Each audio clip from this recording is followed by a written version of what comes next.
Good morning बच्चों, कैसे हैं आप सब? क्या हाल चाल है? Very good morning.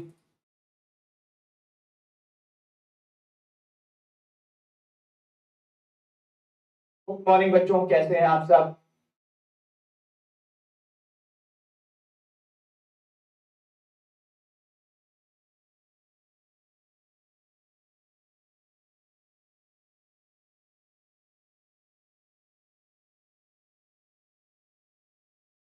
Very good morning.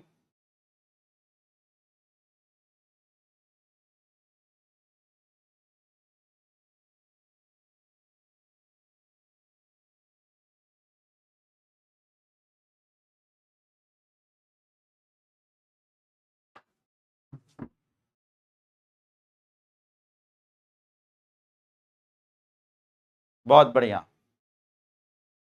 Good morning.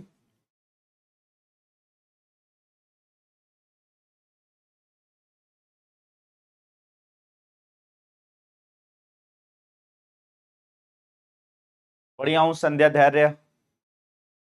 Very good morning.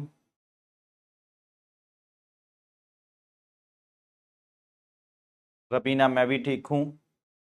चलिए बच्चों, हम लोग स्टार्ट करते हैं क्लास को। और आज जैव प्रौद्योगिकी का लेक्चर 5 है। और आज हम लोग जो पढ़ेंगे वो बहुत ही इंपॉर्टेंट टॉपिक,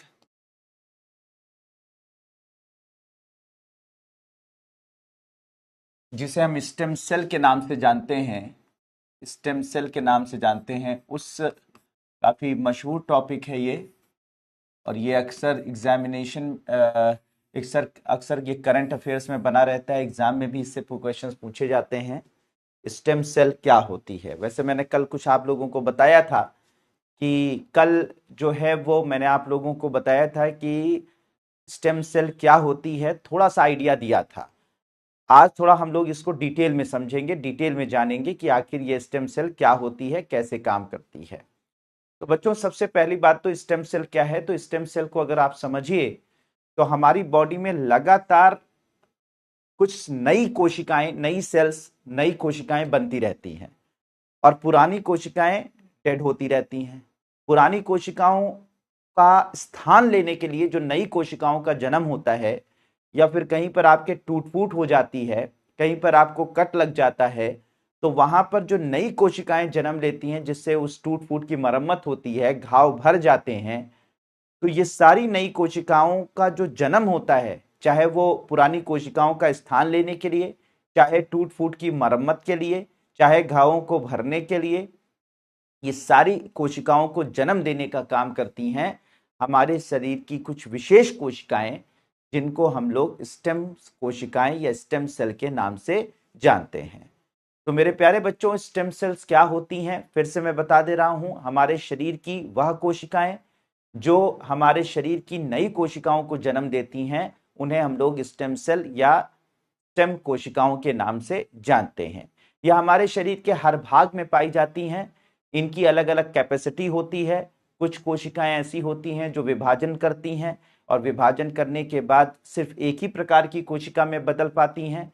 और कुछ ऐसी कोशिकाएं, ऐसी हमारे शरीर में कुछ ऐसी स्टेम कोशिकाएं भी पाई जाती हैं जो विभाजन करती हैं और विभाजन करके नई विभिन्न प्रकार की कोशिकाओं में परिवर्तित हो सकती हैं। तो दोनों प्रकार की स्टेम सेल्स मौजूद होती हैं हमारे शरीर के अंदर। ठीक है बच्चों? तो अगर मैं बात करूं कि स्टेम सेल, ठीक है, स्टेम सेल की अगर मैं बात करूं तो स्टेम सेल दो प्रकार की, बेसिकली दो प्रकार की होती है। अगर इनके विभाजन के आधार पर, स्टेम सेल के विभाजन के, अभी आप लिखिएगा नहीं, पहले अभी मैं आपको डेफिनेशन भी लिखवाऊंगा। ठीक है?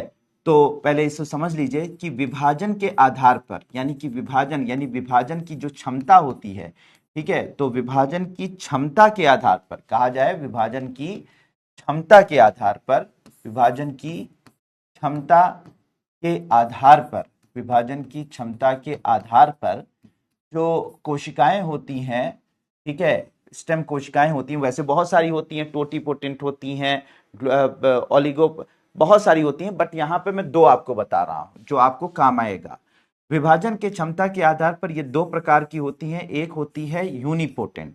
यूनिपोटेंट का मतलब ये होता है कि एक कोशिका जब विभाजित होती है तो वो एक ही प्रकार की कोशिकाओं में बदल जाती है, तो इसे बोलते हैं बच्चों यूनिपोटेंट। इन्हें क्या बोलते हैं? यूनिपोटेंट।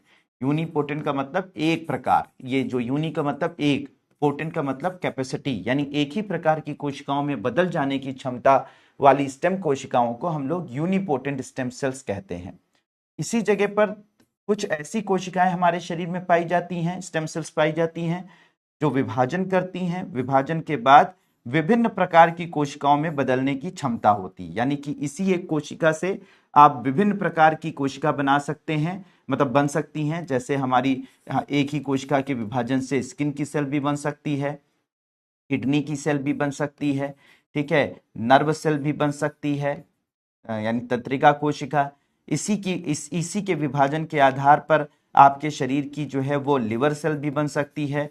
इसी के आधार पर हम लोगों की हेयर सेल भी बन सकती है। यानी एक ऐसी कोशिका, ऐसी स्टेम कोशिका जो विभाजित होकर विभिन्न प्रकार की कोशिकाओं में बदलने की क्षमता रखती है, तो ऐसी कोशिकाओं को हम लोग बोलते हैं प्लूरीपोटेंट। क्या बोलते हैं बच्चों? प्लूरीपोटेंट के नाम से उसे जाना जाता है, उसे प्लूरीपोटेंट के नाम से जाना जाता है। तो दो तरीके की कोशिकाएं होती हैं विभाजन के क्षमता के आधार पर। दो प्रकार की स्टेम कोशिकाएं होती हैं, एक यूनिपोटेंट होती है जो विभाजन करके सिर्फ एक ही प्रकार की कोशिका में बदल सकती है, और दूसरी होती है प्लूरीपोटेंट, ठीक है, जो कि विभाजन करके विभिन्न प्रकार की कोशिकाओं में बदलने की क्षमता होती है, तो उसे हम लोग प्लूरीपोटेंट के नाम से जानते हैं। ठीक है, तो बच्चों मैंने फिर से बता दूं, जिन्होंने लेट ज्वाइन किया है वो समझ लें कि मैं हाँ, नहीं शालिनी सिंह, आज की क्लास आप अटेंड कर लीजिए, उसके बाद कल की, क्योंकि ये बिल्कुल नया टॉपिक है तो ये आपको समझ में होप कि आ जाएगा, लेकिन कल की क्लास जरूर पूरी कर लीजिएगा। तो मैं क्या बता रहा था बच्चों? मैं ये बता रहा था, हम लोग बात कर रहे हैं स्टेम सेल के बारे में। तो स्टेम सेल जिन्होंने लेट में ज्वाइन किया है वो सुन लें, और दूसरे लोगों का रिवाइज हो जाएगा कि मैंने बताया कि स्टेम सेल क्या होती हैं। हमारे शरीर में लगातार, हमारे शरीर में कुछ पुरानी कोशिकाएं जो हैं वो मृत होती रहती हैं, यानी डेड होती रहती हैं। जैसे आप लोगों ने सुना था आरबीसी जो है वो 120 दिन जिंदा रहती है, उसके बाद उसका जीवन काल 120 दिन होता है, फिर वो मृत हो जाती है। तो हमारे शरीर में ऐसे ही हमारे शरीर के हर अंग की कोशिकाओं का एक अपना जीवन काल होता है। वो अपने जीवन काल को जीती हैं, कोई 2 महीने, कोई 3 महीने, कोई 15 दिन, कोई 1 हफ्ते वो जीती हैं, उसके बाद वो डेड हो जाती हैं। तो इन पुरानी कोशिकाओं का स्थान लेने के लिए नई कोशिकाओं का जन्म होता है। ठीक है, इसके अलावा हमारे शरीर में कभी टूट फूट होती है या कभी चोट लग जाती है, तो उसकी मरम्मत करने के लिए भी नई कोशिकाओं को का जन्म होता है। तो याद रखिएगा, हमारे शरीर में नई कोशिकाओं को जन्म देने के लिए कुछ विशेष प्रकार की कोशिकाएं मौजूद होती हैं, जिन्हें हम स्टेम कोशिकाओं के नाम से जानते हैं, जिन्हें स्टेम सेल के नाम से जानते हैं।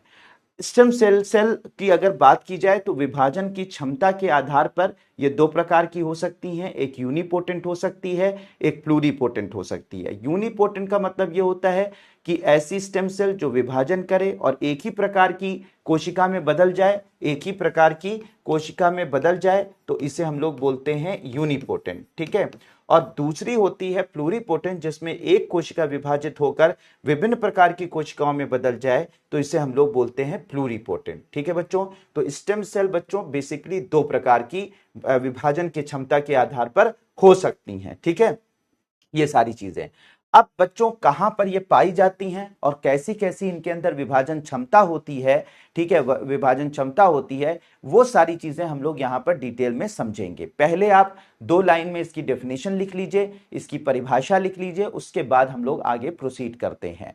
ठीक है, तो लिख लीजिए बच्चों, इसको लिखिएगा कि हमारे बहुकोशिकीय जीवों में पाई जाने वाली, बहुकोशिकीय जीवों में पाई जाने वाली, बहुकोशिकीय जीवों में पाई जाने वाली, बहुकोशिकीय जीवों में पाई जाने वाली, बहुकोशिकीय जीवों में पाई जाने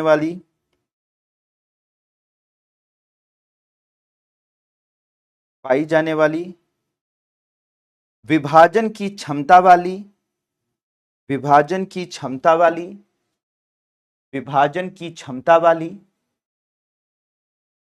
बहुकोशिकीय जीवों में पाई जाने वाली विभाजन की क्षमता वाली वह कोशिकाएं, वह कोशिकाएं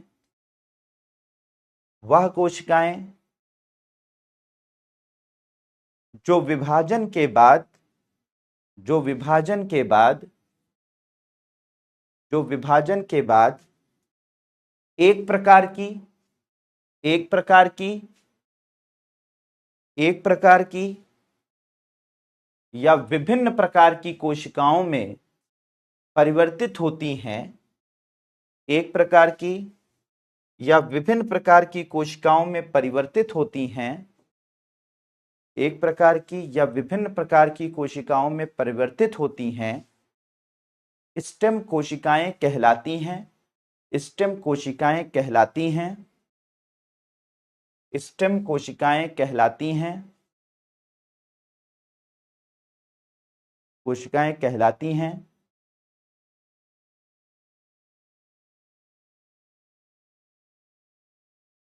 पैराग्राफ चेंज करके लिखिएगा कि नई कोशिकाओं का जन्म नई कोशिकाओं का जन्म नई कोशिकाओं का जन्म नई कोशिकाओं का जन्म पुरानी तथा मृत कोशिकाओं का स्थान लेने के लिए पुरानी तथा मृत कोशिकाओं का स्थान लेने के लिए नई कोशिकाओं का जन्म पुरानी तथा मृत कोशिकाओं का स्थान लेने के लिए कॉमा लेने के लिए टूट फूट की मरम्मत के लिए टूट फूट की मरम्मत के लिए तथा घावों के भरने के लिए होता है तथा घावों के भरने के लिए होता है टूट फूट की मरम्मत के लिए तथा घावों के भरने के लिए होता है तथा घावों के भरने के लिए होता है। फिर विभाजन की क्षमता के आधार पर ये कोशिकाएं होती हैं, ठीक है, ये आप देख रहे हैं, इसको आप देख लीजिए, ठीक है, इसको नोट कर लीजिए, ठीक है। यूनिपोटेंट एक ही प्रकार की कोशिका में बदलती हैं, प्लूरिपोटेंट विभिन्न प्रकार की कोशिकाओं में स्टेम सेल्स बदल सकती हैं, तो इसे नोट कर लीजिए। डब्ल्यूबीसी का जो जीवन काल होता है बच्चे, वो कई डब्ल्यूबीसी होती हैं, कुछ का कुछ मिनट होता है और कुछ का कुछ महीने होता है, तो अलग अलग डब्ल्यूबीसी का जीवन काल होता है, एक निश्चित जीवन काल नहीं बताया जा सकता। इसको नोट कर लीजिए बच्चों।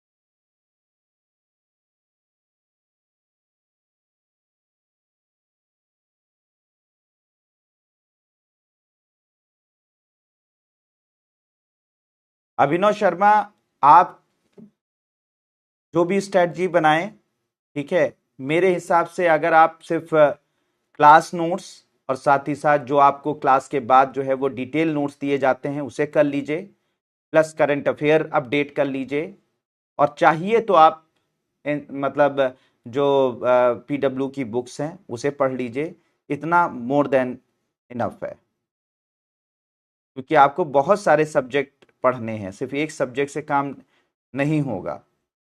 अभी आपका एक सब्जेक्ट चल रहा है तो आपको लगता है कि अरे हो जाएगा, लेकिन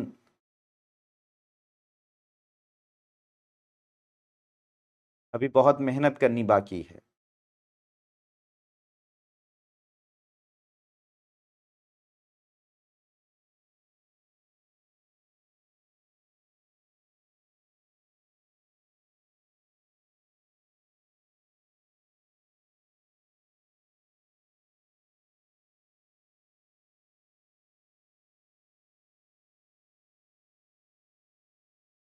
बन गया बच्चों?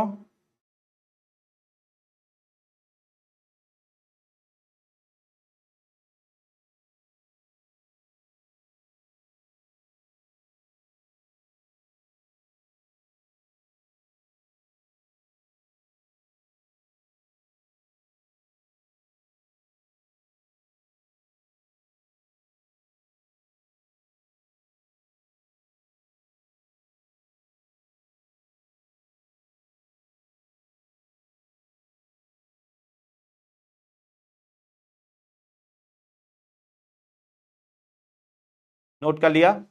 चलो बहुत अच्छी बात है।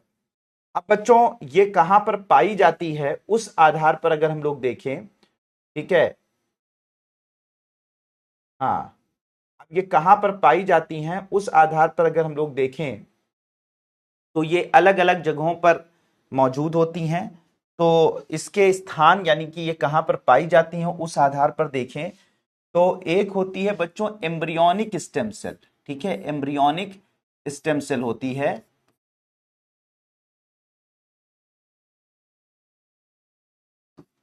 एम्ब्रियोनिक स्टेम सेल, ठीक है, एम्ब्रियोनिक स्टेम सेल होती है।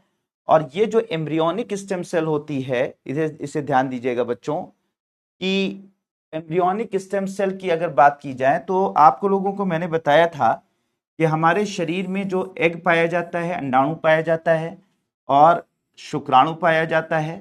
ठीक है, जब शुक्राणु तथा अंडाणु आपस में मिलते हैं यानी कि फ्यूजन होता है इनका, यानी कि जब इनका निषेचन होता है, ठीक है, इनका निषेचन होता है, जब अंडाणु और शुक्राणु का निषेचन होता है, यानी जब ये फ्यूज करते हैं, निषेचित होते हैं, होते हैं, तो इसके बाद निषेचन के लगभग आप ये मान लें कि निषेचन के 5 से 9 दिन के अंदर, ठीक है, अब ये निषेचन,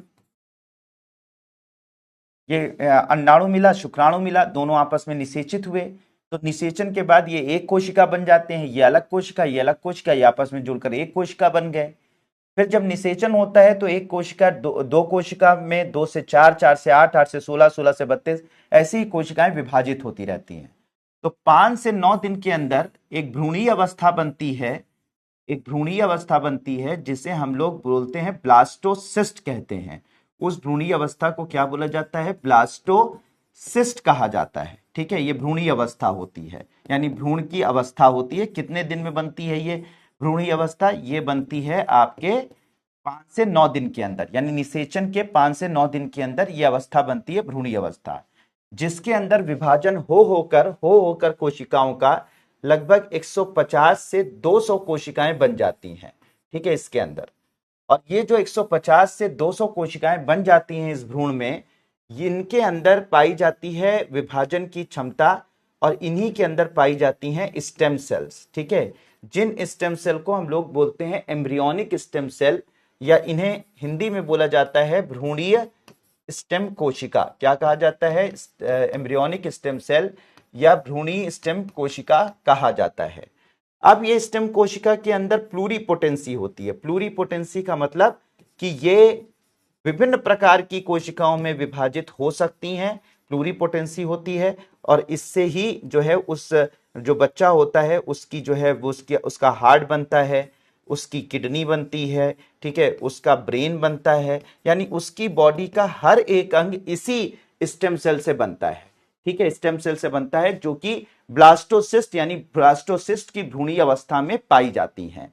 तो इसे ही ये जो स्टेम सेल पाई जाती हैं ब्लास्टोसिस भ्रूणीय अवस्था में, इसी को हम लोग भ्रूणीय स्टेम कोशिका कहते हैं, यानी भ्रूण में पाई जाने वाली स्टेम कोशिका, जिससे जो बाद में परिवर्तित होकर विभिन्न प्रकार के अंगों में परिवर्तित हो सकती हैं और होती हैं। ठीक है, तो मैंने क्या बताया कि एम्ब्रियोनिक स्टेम सेल क्या होती हैं? निषेचन के 5 से 9 दिन के बाद में एक ऐसी अवस्था आती है जब कोशिका विभाजित होकर लगभग 150 से 200 कोशिकाएं बन जाती हैं। इस भ्रूणीय अवस्था को ब्लास्टोसिस भ्रूणीय अवस्था कहते हैं। और इस 150 से 200 सेल में लगभग स्टेम्स जो पाई 150 से 200 सेल जो विभाजित होकर बनी हैं, इन्हीं में स्टेम सेल्स पाई जाती हैं, और ये स्टेम सेल कहलाती हैं भ्रूणीय स्टेम कोशिका, जिनके अंदर प्लूरीपोटेंसी होती है, यानी वो विभिन्न प्रकार की कोशिकाओं में बदल सकती हैं। तो जो बच्चा होता है वो अपने भ्रूण से विभिन्न प्रकार के अंग उसके उत्पन्न होते हैं, तो वो असल में इसी स्टेम कोशिका की वजह से होते हैं। तो इसे ही हम लोग क्या बोलते हैं बच्चों? भ्रूणीय स्टेम कोशिका के नाम से जानते हैं। ठीक है, भ्रूणीय स्टेम कोशिका के नाम से जानते हैं। होप कि ये जो है आपको पता, मतलब ये बात क्लियर हो गई होगी। तो एम्ब्रियोनिक स्टेम सेल भ्रूण में प्राप्त होती है और किसी भी अंग की कोशिका में बदल सकती है। ठीक है, इसे नोट कर लीजिए और उसको भी फिर बना लीजिएगा। बिल्कुल बात क्लियर है बच्चों? जो विनीता राजपूत जो बच्चे बुक आ जाएगी परेशान मत होइए, लेकिन इस वजह से उस बुक के चक्कर में आप इस बुक को खराब कर रही हैं, इस क्लास को खराब कर रही हैं, अपना भी खराब कर रही हैं, और साथ ही साथ जो लोग इसमें इन्वॉल्व होंगे आपको जवाब देने में उनकी भी क्लास खराब होगी। क्योंकि जब वो टाइपिंग करेंगे तो जो पढ़ा रहा हूं, ठीक है, उससे वो अलग हो जाए। एम्ब्रियोनिक का मतलब भ्रूणी है, यहाँ पे लिखा है ना मैंने भ्रूणी, यहाँ पे देखो भ्रूणी लिखा हुआ है, तो पहले इसे नोट कर लीजिए। एम्ब्रियोनिक स्टेम सेल या भ्रूणी स्टेम कोशिका भ्रूण यानी कि एम्ब्रियो में प्राप्त होती हैं, किसी भी अंग की कोशिका में बदली जा सकती हैं। देखो बात शुरू हो गई है, विनीता शुरू हो गई हैं।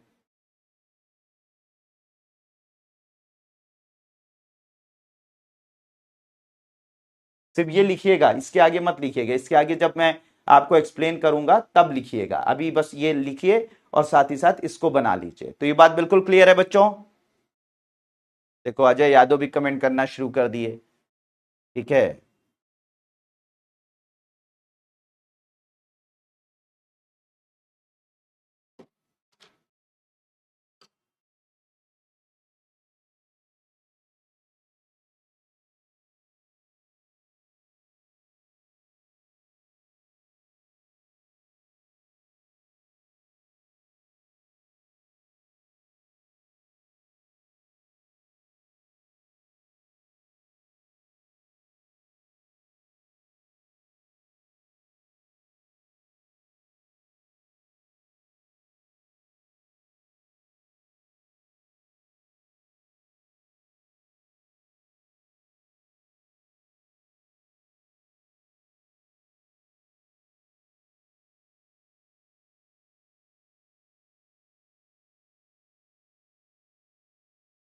नोट कर लिया बच्चों? नोट करने के बाद इसे उतार लीजिए जो मैंने आपको लिखाया है।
नोट कर लिया बच्चों?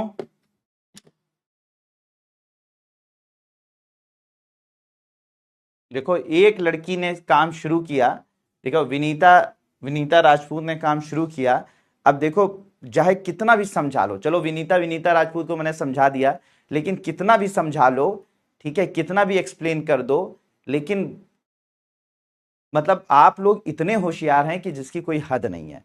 मैंने विनीता राजपूत ने काम शुरू किया, अब देखो सारे वो कमेंट आना शुरू हो रहे हैं, ठीक है। अजय तनु ने बता दिया, नई जानकारी दे दी कि 10-12 दिन में आ जाएगी। समीक्षा पूछ रही कहां से ऑर्डर होती है बता दीजिए। ऐसा करो तुम लोग यही कर लो, पढ़ाई लिखाई बाद में कर लेना, पहले बुक मंगवा लो उसी से पढ़ लेना, क्लास की क्या जरूरत है।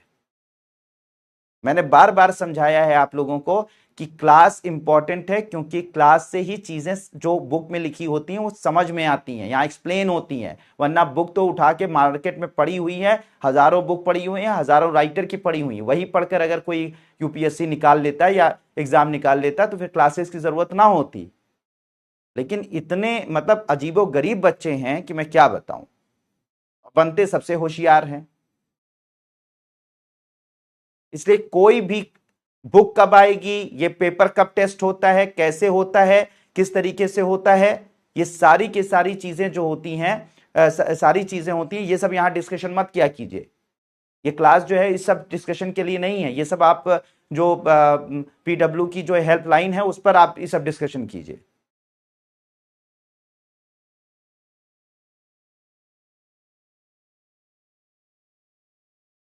बुक आ जाए और उसके बाद वो बस उसी बुक को देख लेंगे तो वो मोक्ष प्राप्ति हो जाएगी। जल्दी से नोट करो, घंटे भर लगाते हो तुम लोग नोट करने में।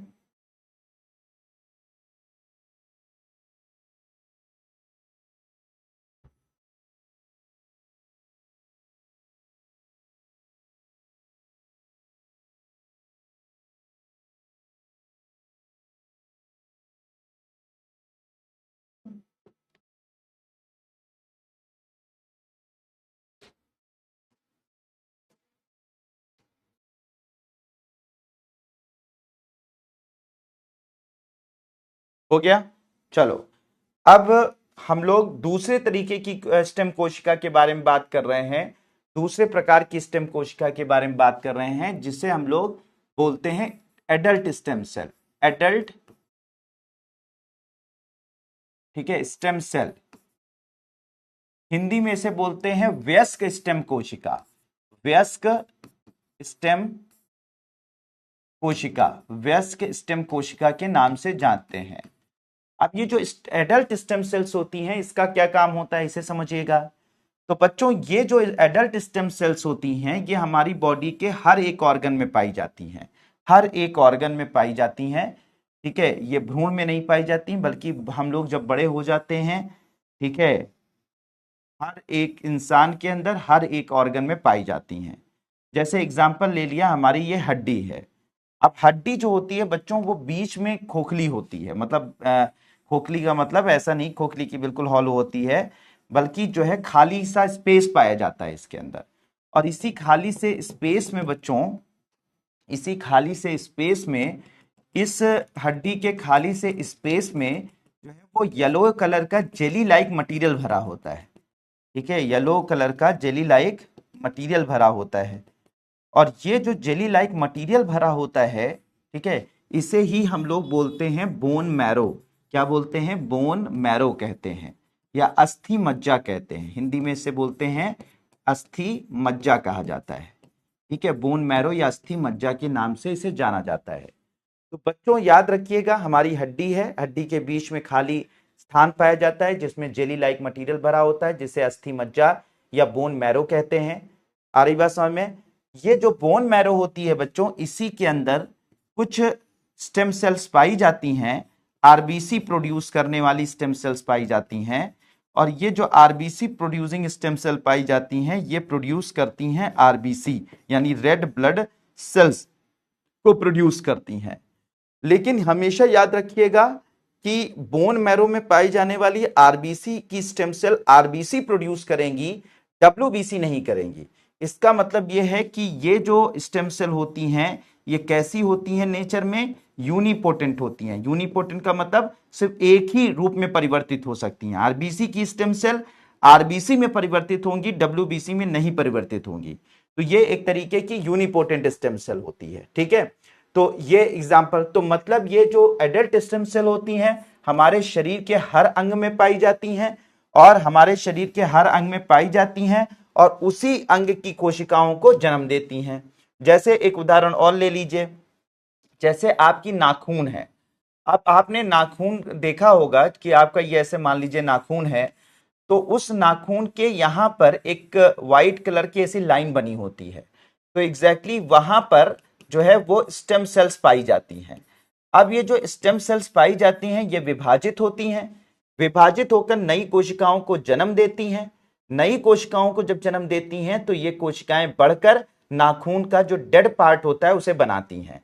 जब ये पार्ट डेड हो जाता है इसे हम क्लिपर से काट देते हैं, फिर से 10 से 15 दिन के अंदर ये कोशिकाएं विभाजित होकर फिर से नाखून को बड़ा कर देती हैं। तो इसका मतलब ये नाखून में पाई जाने वाली स्टेम सेल्स होती हैं जो नाखून की कोशिकाओं को जन्म देती हैं, और जब वो हम उसे काट देते हैं तो फिर नई कोशिकाओं का जन्म हो जाता है। तो ये नाखून में पाई जाने वाली स्टेम सेल नाखून की कोशिकाओं को जन्म देती हैं, किसी दूसरी सेल को जन्म नहीं देती हैं, यानी यूनिपेटेंट होती हैं। इसी तरीके से हम एक एग्जाम्पल और ले लेते हैं बच्चों, जिससे और बात समझ में आ जाएगी।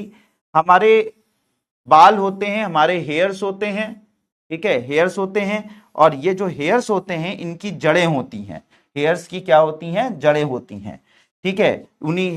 उसकी जो जड़ें होती हैं, वो जो जड़ें होती हैं बच्चों हेयर्स की, इसी हेयर की जो जड़ें होती हैं इसी के अंदर मौजूद होती हैं स्टेम सेल्स, इसी के अंदर मौजूद होती हैं स्टेम सेल।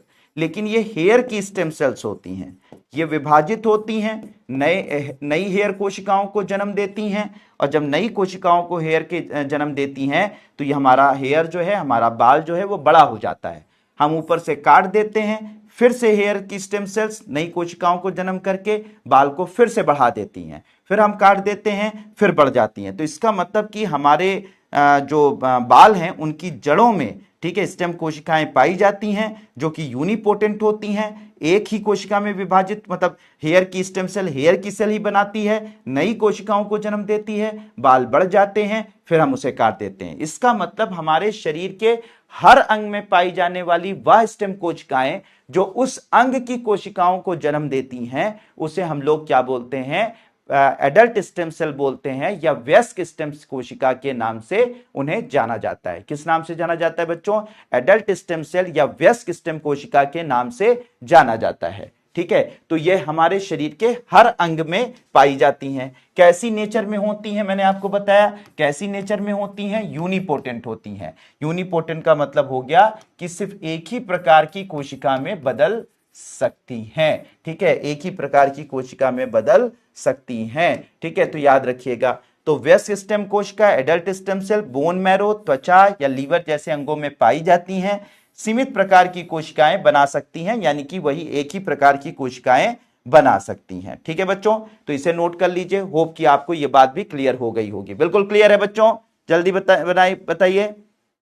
आज जो ब्लड बनाती है बताया, तो आरबीसी प्रोड्यूसिंग सेल आरबीसी बनाती हैं, WBC producing stem cell WBC बनाती हैं।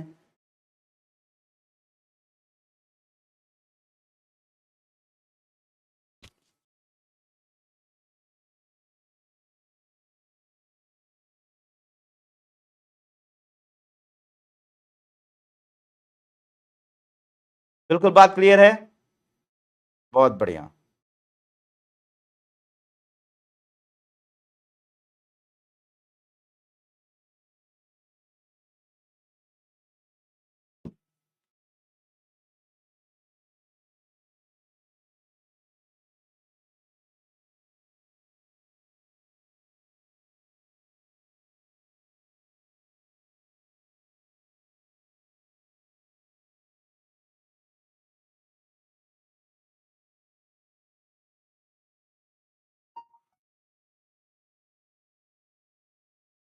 बहुत बढ़िया।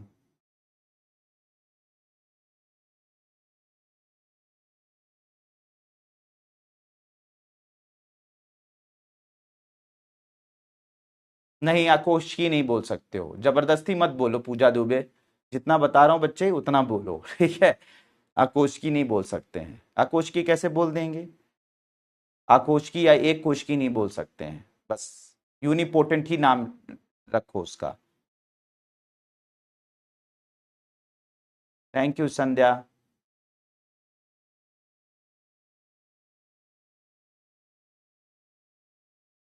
कुछ सेल समीक्षा सक्सेना जो है वो प्लूरिपोटेंट होते हैं।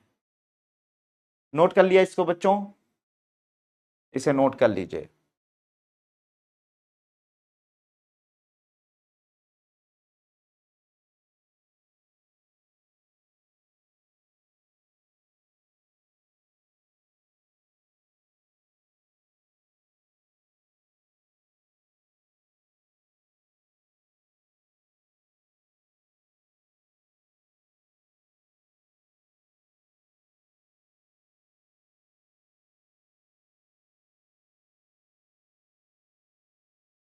Thank you Harshita, Prachi.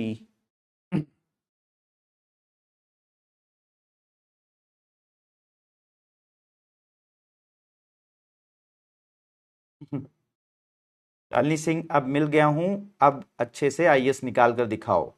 अब बात से नहीं होगा, अब काम से होगा। अब हमें कुछ कर दिखाना है।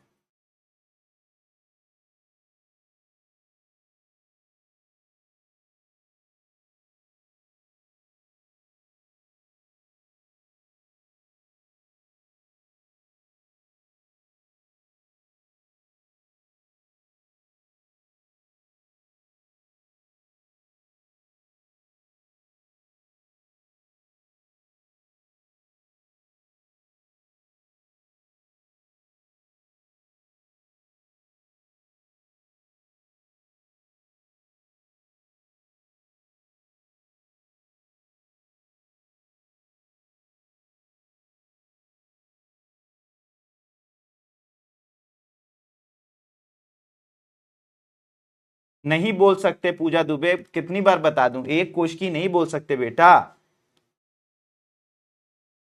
कैसे बताऊं आपको।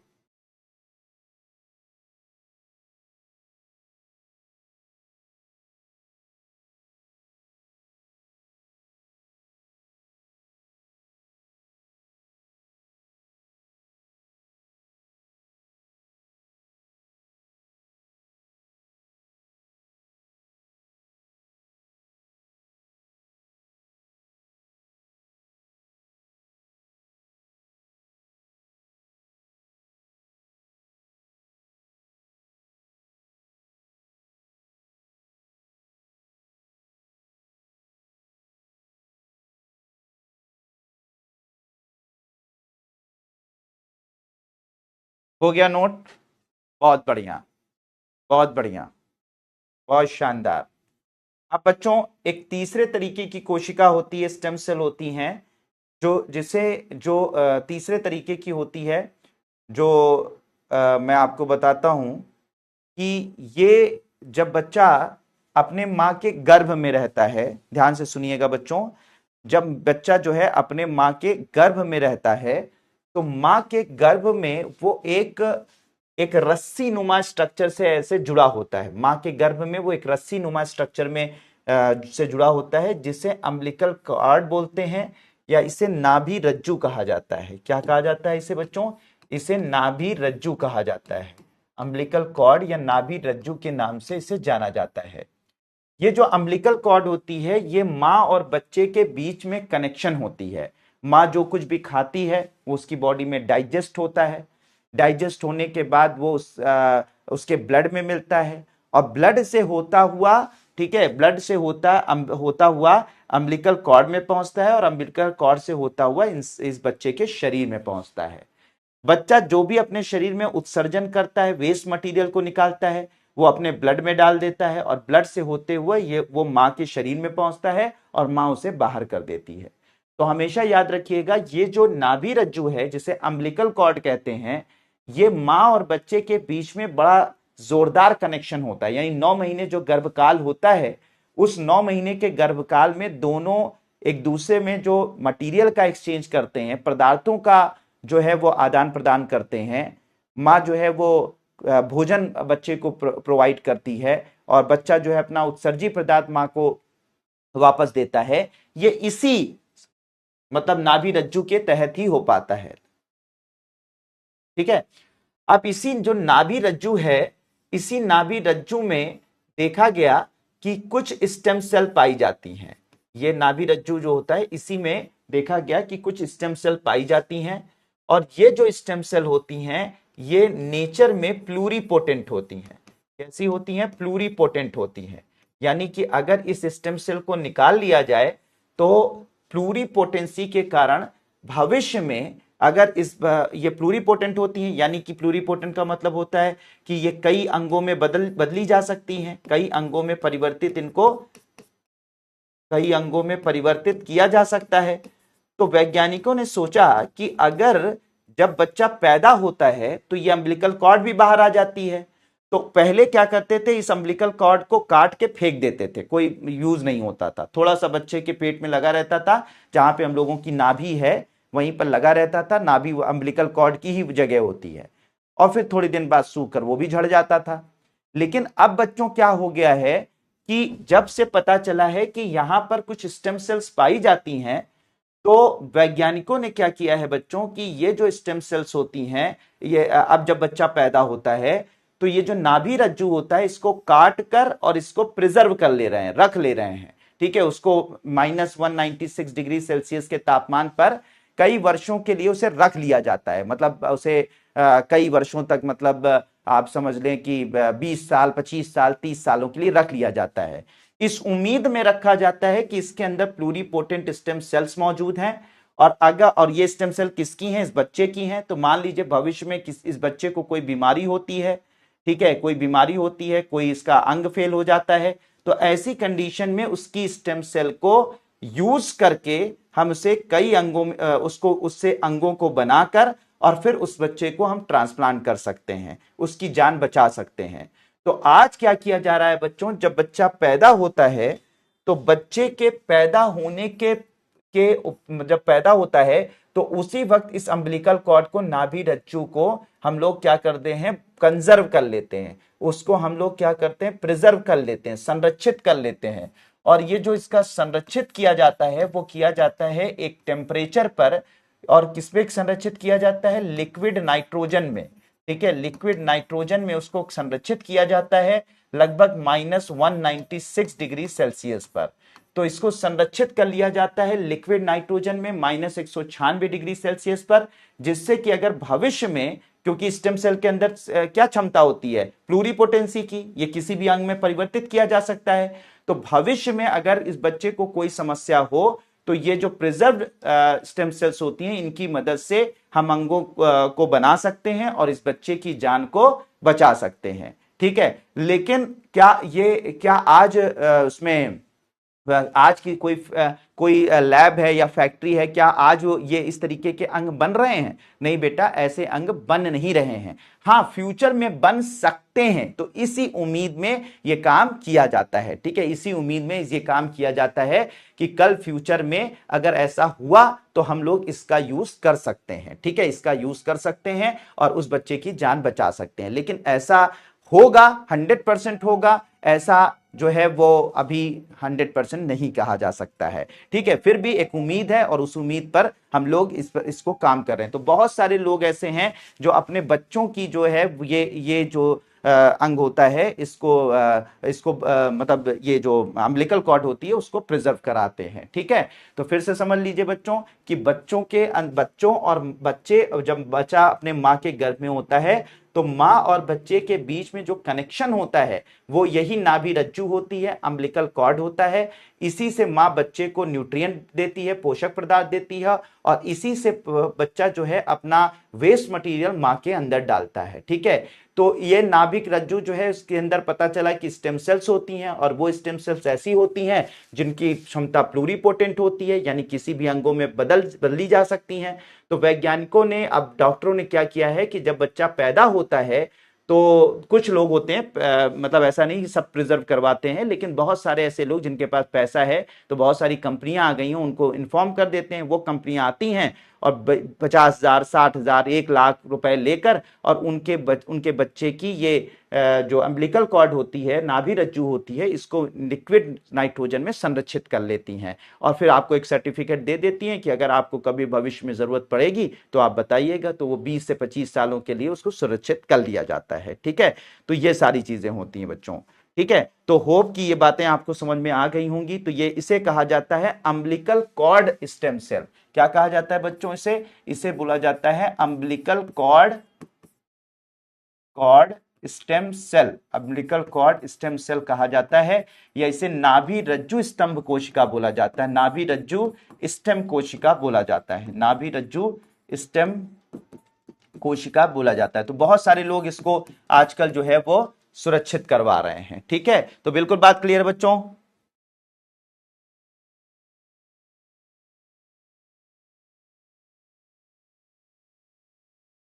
हाँ भैया, यही तो संध्या धैर्य बच्चे मैंने समझाया कि नाभि रज्जु तक जो माँ अपना जो भी भोज्य पदार्थ है वो नाभि रज्जु के द्वारा ही शरीर में, बच्चे के शरीर में डालती है। ठीक है, 20 से 25, 30 साल इसको प्रिजर्व करते हैं प्राची। अगर कोई सेल नहीं बनाएंगी तो फिर सेल ही क्यों है? नहीं, खराब नहीं होती, उनको लिक्विड नाइट्रोजन -196 डिग्री सेल्सियस पर प्रिजर्व करते हैं। बना सकते हो हम शक्ल, अगर तुम्हारे अंदर टैलेंट है पप्पू कुमार। हाँ, प्लेसेंटा एक अलग चीज होती है, अम्बिलिकल कॉर्ड अलग चीज होती है। प्लेसेंटा जो है वो एक तरीके से कह सकते हैं एक प्रेगनेंसी को मेंटेन करने के लिए एक हार्मोनल स्ट्रक्चर है, ठीक है। दूसरे के लिए नहीं, उसी के लिए यूज किया जाएगा। उमा शर्मा, बिल्कुल बात क्लियर है बच्चों, नोट कर लीजिए। बिल्कुल बना सकती है, जब मैंने कहा कि बहुत सारे अंग बना सकती है तो बिल्कुल लिवर भी बना सकती है।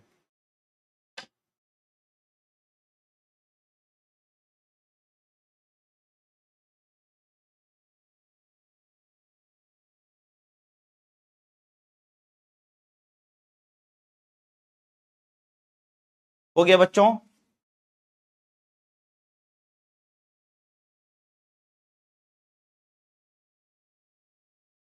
हम एक आई और लगा लीजिए, अम्बिलिकल होता है, अम्बिलिकल कॉर्ड, अम्बिलिकल कॉर्ड।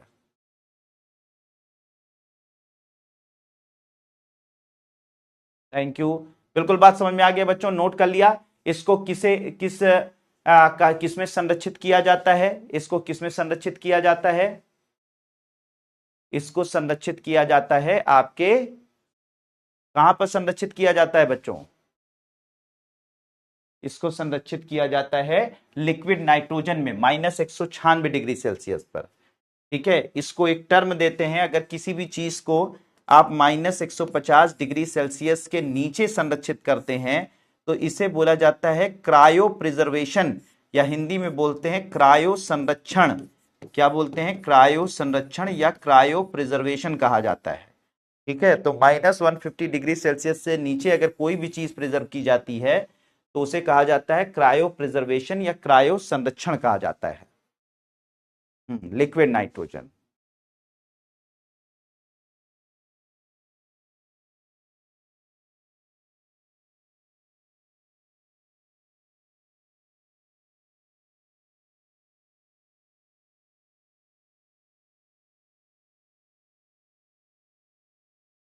बिल्कुल, साइंस बहुत आगे बढ़ गई है।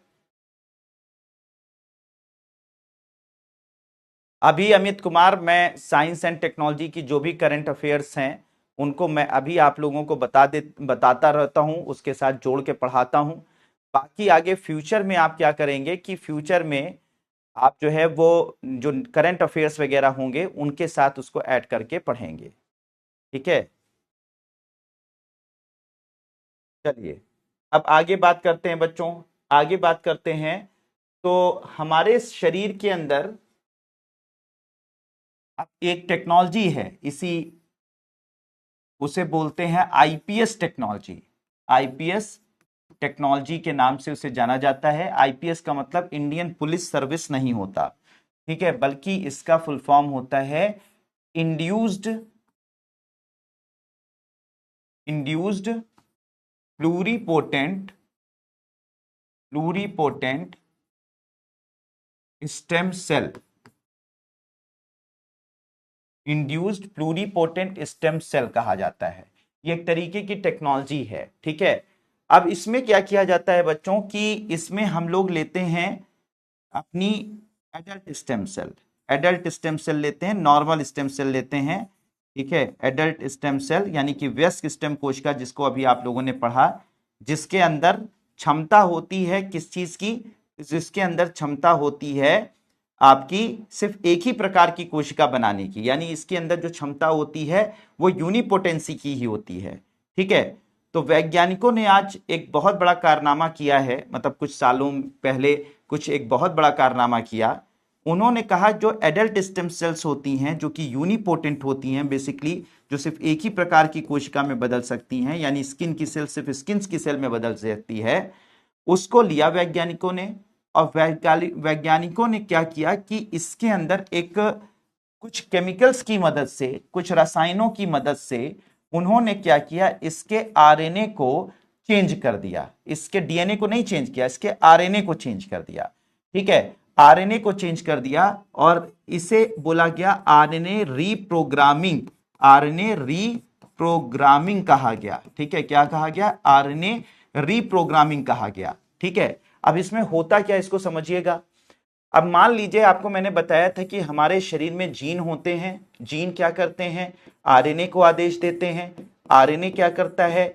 उसी हिसाब से प्रोटीन बनाता है जो जीन आदेश करता है। यही तो हमने पढ़ा था पहले ना। तो जीन आरएनए को आदेश देता है, आरएनए प्रोटीन बनाता है। वैज्ञानिकों ने जीन के आदेश को नहीं बदला। जीन ने जो आदेश आरएनए को दिया, यानी कि आरएनए को आदेश दिया, वो आरएनए को आदेश देने दिया। लेकिन आरएनए पर जो मैसेज लिखा था, केमिकल मैसेज लिखा था, जीन ने जो इंस्ट्रक्शन दिया था आरएनए को, उस आरएनए के मैसेज को ही केमिकल्स की मदद से बदल दिया गया। केमिकल्स की मदद से, बहुत सारे केमिकल्स थे, ठीक है, उनकी मदद से इस आरएनए के मैसेज को चेंज कर दिया गया। यानी जीन ने इसको आदेश दिया, मान लीजिए कि स्किन की सेल है, तो स्किन की सेल के अंदर जो स्किन का जीन है, उसने आरएनए को आदेश दिया कि तुम स्किन के टाइप की प्रोटीन बनाओ। लेकिन कुछ केमिकल्स की मदद से उन्होंने क्या किया, आरएनए के जो मैसेज थे उसको चेंज कर दिया। वही मैसेज का मतलब वही जो एटीजीसी का जो सीक्वेंस था, जो डीएनए पर पाया जाता था, एटीजीसी का सीक्वेंस था, उसी को क्या किया गया, ठीक है, चेंज कर दिया गया। मान लीजिए कि सीक्वेंस था एटीजीसी एटीजीसी, तो उसको कर दिया गया जीसी जीसी जीसीएटी कर दिया गया। तो इस तरीके से आरएनए के मैसेज को चेंज कर दिया गया। ठीक है, अब आरएनए में जो मैसेज होता है वो एयूजीसी जैसा होता है, तो एयूजीसी होता है, तो इसके मैसेज को चेंज कर दिया। तो जीन ने आदेश दिया था कि स्किन की सेल बनाओ, आरएनए को कहा था, लेकिन आरएनए के मैसेज को केमिकल की मदद से चेंज कर दिया गया। इसके बाद आरएनए ने जो प्रोटीन बनाया, वो प्रोटीन बनाया जो हम बनवाना चाहते थे। यानी जिस केमिकल का हम यूज करके या जिस तरीके के हम इंफॉर्मेशंस को चेंज कर रहे थे आरएनए पर, और जो हम प्रोटीन बनवाना चाहते थे वो प्रोटीन बनेगा। मान लीजिए ये स्किन की सेल है, ये स्किन की सेल है, लेकिन इसके अंदर जब हमने आरएनए रिप्रोग्रामिंग कर दी, आरएनए के मैसेजेस को चेंज कर दिया, तो यही जो एडल्ट स्टेम सेल थी, जो यूनिपोटेंट थी, ये किस में बदल गई बच्चों? ये प्लूरीपोटेंट में बदल गई। किस में बदल गई? प्लूरीपोटेंट में बदल गई। यानी कि ये किसी भी कोशिका में आप परिवर्तित की जा सकती है। और ऐसा कैसे किया? आरएनए को रिप्रोग्राम करके, आरएनए के मैसेज को चेंज करके। और फिर इसकी मदद से हमने क्या किया, विभिन्न प्रकार की जो भी हम मर्जी है, जो भी कोशिकाएं बनाना चाहें, हम इससे जो है वो हृदय कोशिकाएं बनाना चाहें, हम इससे किडनी की कोशिकाएं बनाना चाहें, इससे हम जो है वो आपके लिवर की कोशिकाएं बनाना चाहें, मतलब किसी भी कोशिका में इसको परिवर्तित किया जा सकता है। मान लीजिए बच्चों, मैंने क्या बताया, मान लीजिए ये स्किन की स्टेम सेल है, ठीक है, ये स्किन की स्टेम सेल है, ये सिर्फ स्किन की स्टेम सेल ही, स्किन की स्टेम सेल सिर्फ स्किन की सेल बना सकती थी, क्योंकि ये यूनिपोटेंट होती है। लेकिन हमने आरएनए रिप्रोग्रामिंग करके, आरएनए के मैसेज को चेंज करके, हम इसी की मदद से क्या करेंगे, हृदय की कोशिकाएं भी बना लेंगे, किडनी की कोशिकाएं भी बना सकते हैं, और लिवर की कोशिकाएं भी बना सकते हैं। ये बिल्कुल उस तरीके से हुआ कि मान लीजिए कि मेरे क्लास में एक बच्चा सामने बैठा हुआ है, मैंने उससे कहा कि जाओ बाहर कह दो कि लाल रंग का मार्कर भेज दें, ठीक है, लाल रंग का मार्कर यानी लाल रंग की पेन भेज दें। तो वो उठकर गया और उसके बाद जाने लगा, तो रास्ते में एक बच्चे ने उसको इशारा किया, सर ने लाल रंग का मार्कर नहीं मंगाया है, ब्लू कलर का मार्कर मंगाया। तो उसका जो है इंफॉर्मेशन चेंज हो गई। अब मैं हो गया जीन, वो हो गया बच्चा आरएनए, ठीक है, एमआरएनए हो गया। और वो जो है आगे जब गया तो रास्ते में केमिकल की मदद से वैज्ञानिकों ने उसके मैसेज को चेंज कर दिया, रेड कलर की जगह पर ब्लू कलर का मार्कर का मैसेज दे दिया। अब जब वो बाहर जाएगा क्या मैसेज देगा? ब्लू कलर के मार्कर का। और हमारे पास रिजल्ट क्या आएगा? ब्लू कलर का मार्कर। यानी कि फाइनली मेरे हाथ में, मैंने रेड कलर का मार्कर मंगाया था, लेकिन मेरे हाथ में आएगा ब्लू कलर का मार्कर। तो यही चीज यहां पर होती है कि आपको पता है कि जीन आदेश देता है आरएनए को, आरएनए के आदेशों को केमिकल्स की मदद से चेंज कर दिया जाता है, जीन में छेड़छाड़ नहीं की जाती है। और आरएनए फिर वो प्रोटीन बनाता है जो प्रोटीन हम केमिकल्स की मदद से, जिस तरीके का मैसेज हमने चेंज किया है, जो हम प्रोटीन बनवाना चाहते हैं। तो इस तरीके से मेरे प्यारे बच्चों, स्किन की कोशिका को हम किसी भी कोशिका में परिवर्तित कर सकते हैं। कितना मजेदार हो जाएगा कि मान लीजिए किसी का हृदय खराब हो गया, तो पता लगा उसकी त्वचा से कुछ कोशिकाएं ली गई और उनकी मदद से उसको चेंज कर दिया गया और हृदय कोशिका बना दी गई, पूरा हृदय बनाकर उस इंसान की जान बचा ली गई, उसके बालों की कोशिका से उसकी किडनी बना ली गई। सोचिए कितना बड़ा रेवोल्यूशन हो जाएगा, जरा सोचिए कि कितने लोगों की जान बच जाएगी। आज बहुत सारे लोग जो हैं अंगों की कमी की वजह से, अंगों को ना मिल पाने की वजह से उनकी जान चली जाती है, ऐसा नहीं होगा। तो ये बहुत बड़ा रेवोल्यूशन था, पूरे कह सकते हैं पूरे के पूरे साइंस कम्युनिटी में एक बहुत बड़ा रेवोल्यूशन था। इसी वजह से जिन लोगों ने ये काम किया था, एक नाम थे जापान के साइंटिस्ट थे शिनाया यामानाका, और दूसरे साइंटिस्ट थे जॉन बी गुर्डॉन, ब्रिटेन के थे। दोनों लोगों को 2012 का नोबेल प्राइज दे दिया गया। क्यों? क्योंकि इन्होंने बहुत बड़ा कारनामा किया है। तो ये काम जो है वो आज हो रहा है, और इस तरीके से एक बहुत बड़ा रेवोल्यूशन इन्होंने लाया। तो शिनाया यामानाका और जॉन बी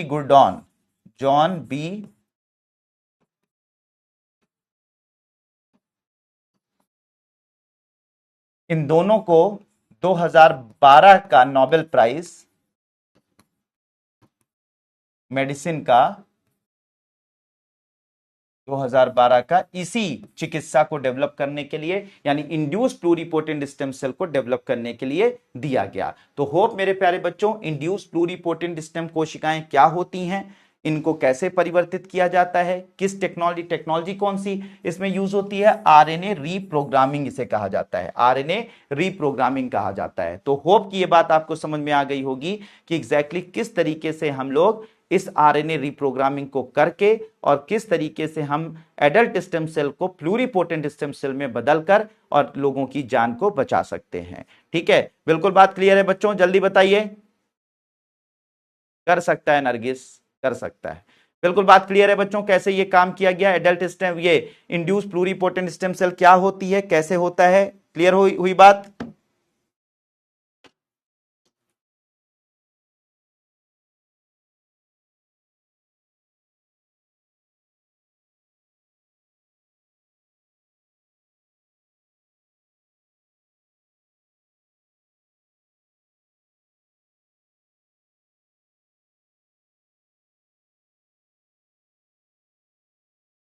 बिल्कुल क्लियर बच्चों।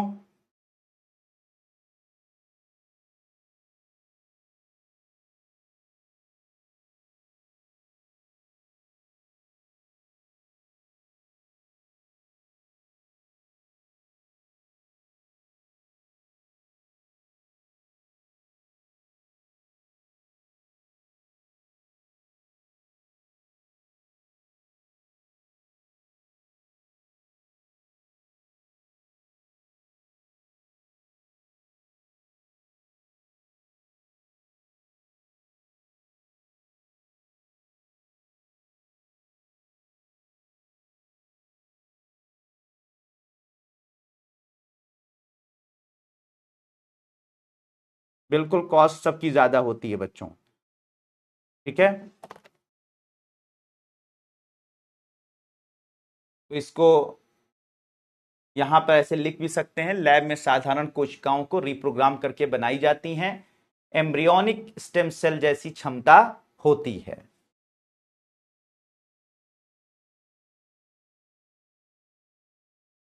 यूनिपोटेंट को प्लूरिपोटेंट बनाया है, प्लूरिपोटेंट को यूनिपोटेंट बनाने की जरूरत नहीं पड़ी है आज तक।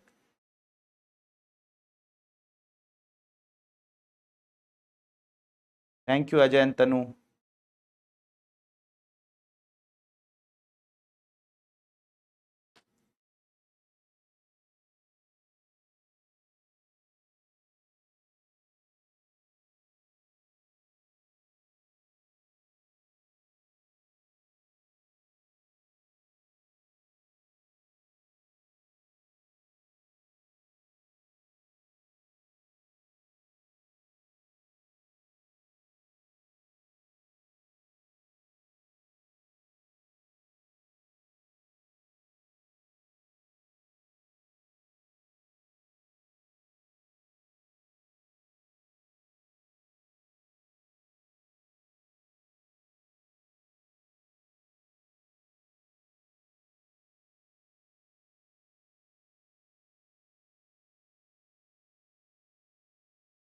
बहुत बढ़िया,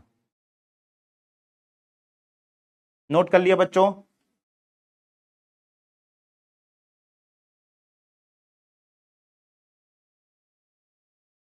इसको पहले नोट कर लीजिए, फिर उसका यूज लिख लीजिए। यूज वैसे मैंने लिखवा दिया है, लेकिन यूज लिख लीजिएगा, इसको पहले नोट कर लीजिए।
हो गया बच्चों, नोट कर लिया?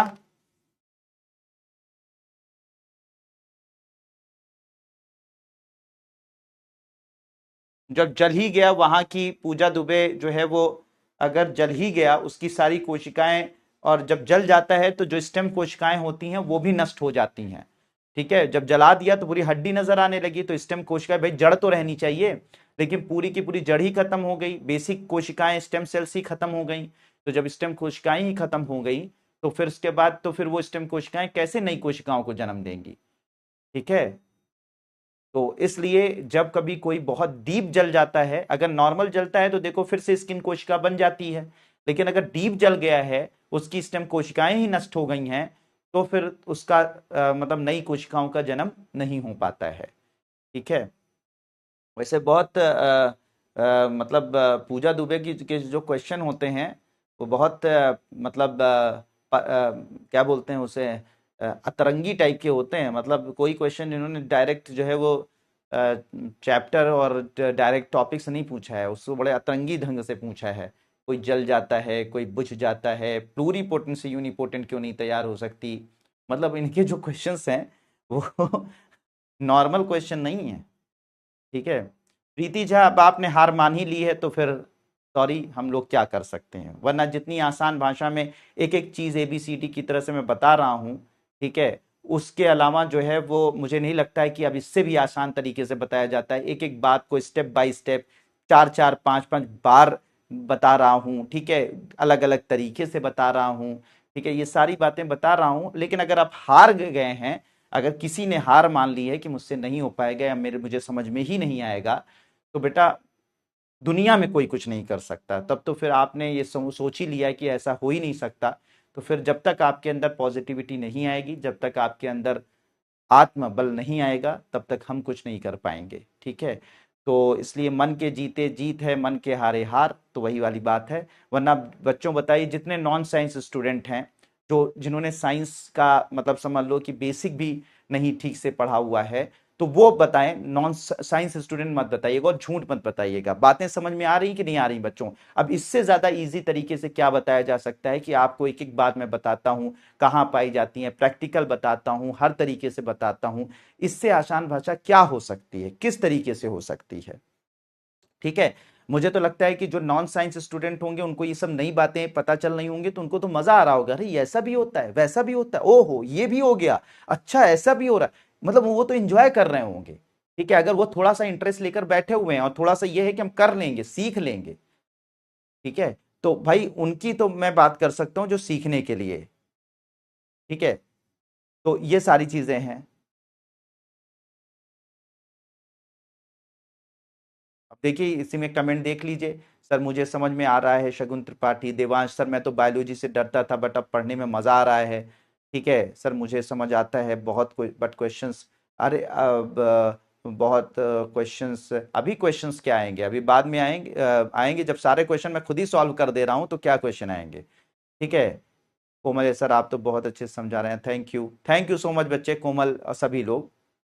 तो फोकस करिए, अटेंशन दीजिए, और सबसे बड़ी बात यह है कि अरे भाई किस सबके लिए न्यू है, प्रीति झा सबके लिए नया है। यहाँ पे जो साइंस स्टूडेंट है उनके लिए भी बहुत सारी बातें यहाँ पर नई है। हाँ उन्होंने सेल और किडनी और लिवर सब सुन रखा है। अब भाई देखिए सीधी सी बात है कि कोई मंगल ग्रह से तो हम लोग आए नहीं है, यहीं पर रहते हैं, किडनी लिवर, ठीक है, स्किन, ये सब बातें तो समझते ही है ना। ठीक है तो अब हीना कान करें, ऑनेस्टली सर मुझे आपकी क्लास बहुत अच्छे से समझ में आ रही है, इतने इंटरेस्टिंग टॉपिक तो समीक्षा सक्सेना कर रही है कि इतने इंटरेस्टिंग है। ठीक है तो बच्चों ये सारी चीजें हैं, और अगर आपने पहले से ही सोचे हम तो नए हैं, हमें तो नहीं आ सकता, हम तो जानते ही नहीं हैं, हम तो साइंस के स्टूडेंट ही नहीं हैं, कौन सी ऐसी साइंस मैंने यहाँ पे पढ़ा दी, कौन सा आपको ले जाकर आपको चीजें बता दी, कुछ नहीं बच्चों। ठीक है बहुत ही नॉर्मल सी चीजें बता रहा हूं, नॉर्मल तरीके से बता रहा हूं, मुझे पता है मेरा टारगेट ही नॉन साइंस स्टूडेंट है। ठीक है तो इसलिए कर रहा हूं, बाकी आप अगर आपने हार मान लिया है तो फिर अब हम उसमें क्या कर सकते हैं भाई, उसमें कोई भी दुनिया में कोई भी कुछ नहीं कर सकता। ठीक है फिर वो तो आपको देखना पड़ेगा। चलिए तो स्टेम सेल के उपयोग जल्दी से लिख लीजिए, वैसे मैंने ये सब बातें आपको पहले लिखवा दी हैं लेकिन जल्दी से नोट कर लीजिए।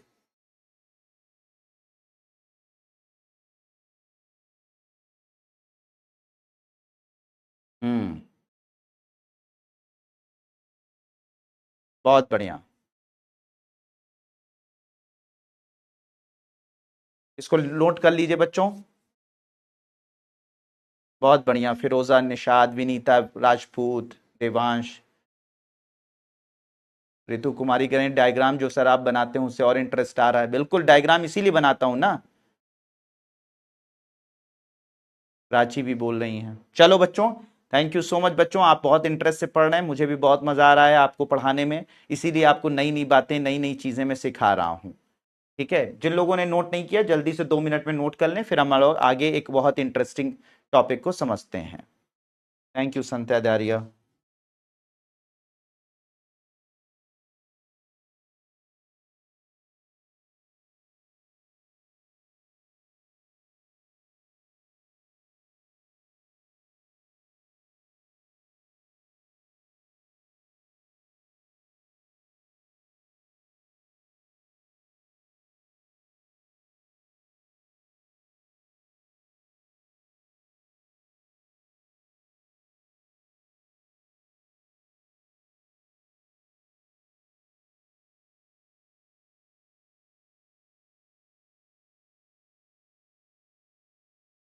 थैंक यू ऋतु।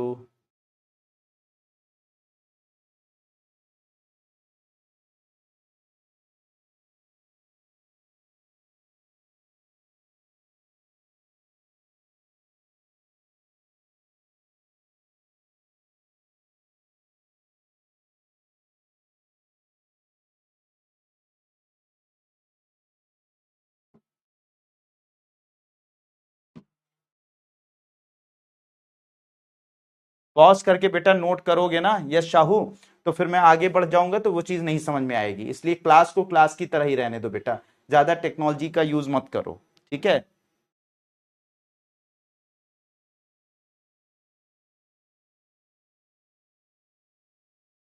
बहुत बढ़िया नरगिस, बहुत बढ़िया समीक्षा Saxena, thank you so much बच्चे। पढ़िए यहाँ पर अब एक नई चीज मैं आपको बताने जा रहा हूं। ठीक है तो बच्चों होता क्या है, अब आपको एक नया टॉपिक बताने जा रहा हूं, in vitro fertilization, IVF, in vitro fertilisation.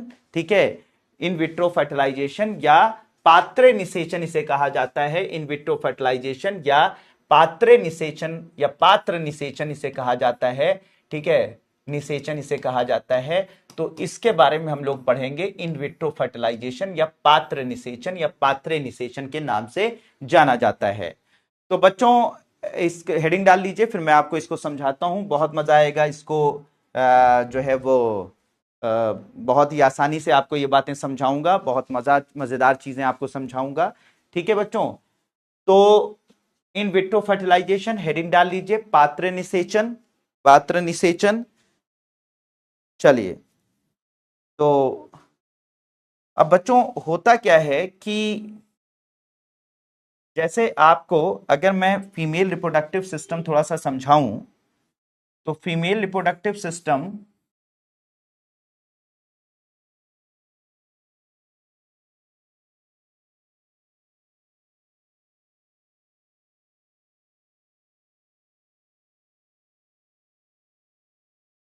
Female reproductive system कुछ इस तरीके से होता है बच्चों।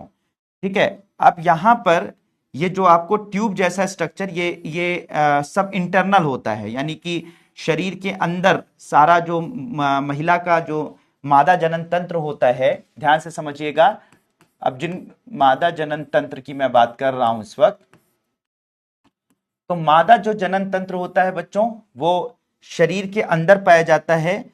एक ओपनिंग, एक जो है वो ओपनिंग से, यानी एक छिद्र से ओपन होता है, और एक ट्यूब जैसा स्ट्रक्चर पाया जाता है, शरीर के अंदर पाया जाता है, जिसे हम लोग वेजाइना या योनि कहते हैं। क्या बोलते हैं बच्चों? वेजाइना, या इसे योनि कहा जाता है। ठीक है, ये योनि होती है। इसके अलावा इसके ऊपरी वाला ये जो भाग आपको दिखाई दे रहा है, ये यूटेरस कहलाता है। यूटेरस कहलाता है, यूटेरस का मतलब गर्भाशय कहलाता है, गर्भाशय कहलाता है ये, यूटेरस गर्भाशय। ये होता है आपका अंडाशय, ये होता है अंडाशय या ओवरी कहलाता है, इसे ओवरी कहते हैं, ओवरी या अंडाशय कहलाता है। ये जो ट्यूब जैसा स्ट्रक्चर है, दोनों तरफ ट्यूब जैसा स्ट्रक्चर है, इसे हम लोग फैलोपियन ट्यूब कहते हैं। क्या कहते हैं बच्चों? फैलोपियन ट्यूब, निषेचन नलिका या फैलोपियन ट्यूब के नाम से इसे नाम से जाना जाता है। तो फैलोपियन ट्यूब या निषेचन नलिका के नाम से इसे जाना जाता है।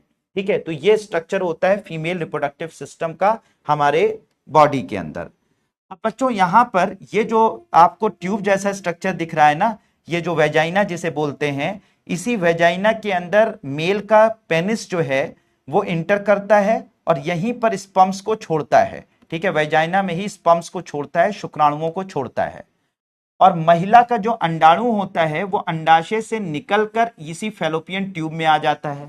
ठीक है, अंडाशय से निकल कर फैलोपियन ट्यूब में आ जाता है। महिला महीने में सिर्फ एक बार एक अंडाणु को उत्पन्न करती है, एक अंडे को उत्पन्न करती है, ये याद रखिएगा। महिला महीने में एक बार सिर्फ एक अंडे को उत्पन्न करती है, मतलब ये नॉर्मली, जनरली। ठीक है, एक्सेप्शनल केस में 2 भी कर सकती है, 4 भी कर सकती है, वो अलग बात है, लेकिन नॉर्मली एक अंडाणु को उत्पन्न करती है महिला महीने में। ठीक है, तो एक अंडे को या एक अंडाणु को उत्पन्न करती है महीने में एक बार, जबकि जो मेल होता है वो एक साथ बहुत सारे लाखों करोड़ों स्पर्म्स को इजैकुलेट करता है फीमेल वेजाइना में। ठीक है, अब यहां से जो स्पर्म्स होते हैं, लाखों करोड़ों स्पर्म्स होते हैं, वो यहां से चलना शुरू करते हैं, यहां से चलना शुरू करते हैं। कुछ थक जाते हैं, कुछ खराब हो जाते हैं और डीजनरेट हो जाते हैं, यानी वो खराब हो जाते हैं, वो मर जाते हैं, वो नहीं आगे बढ़ पाते।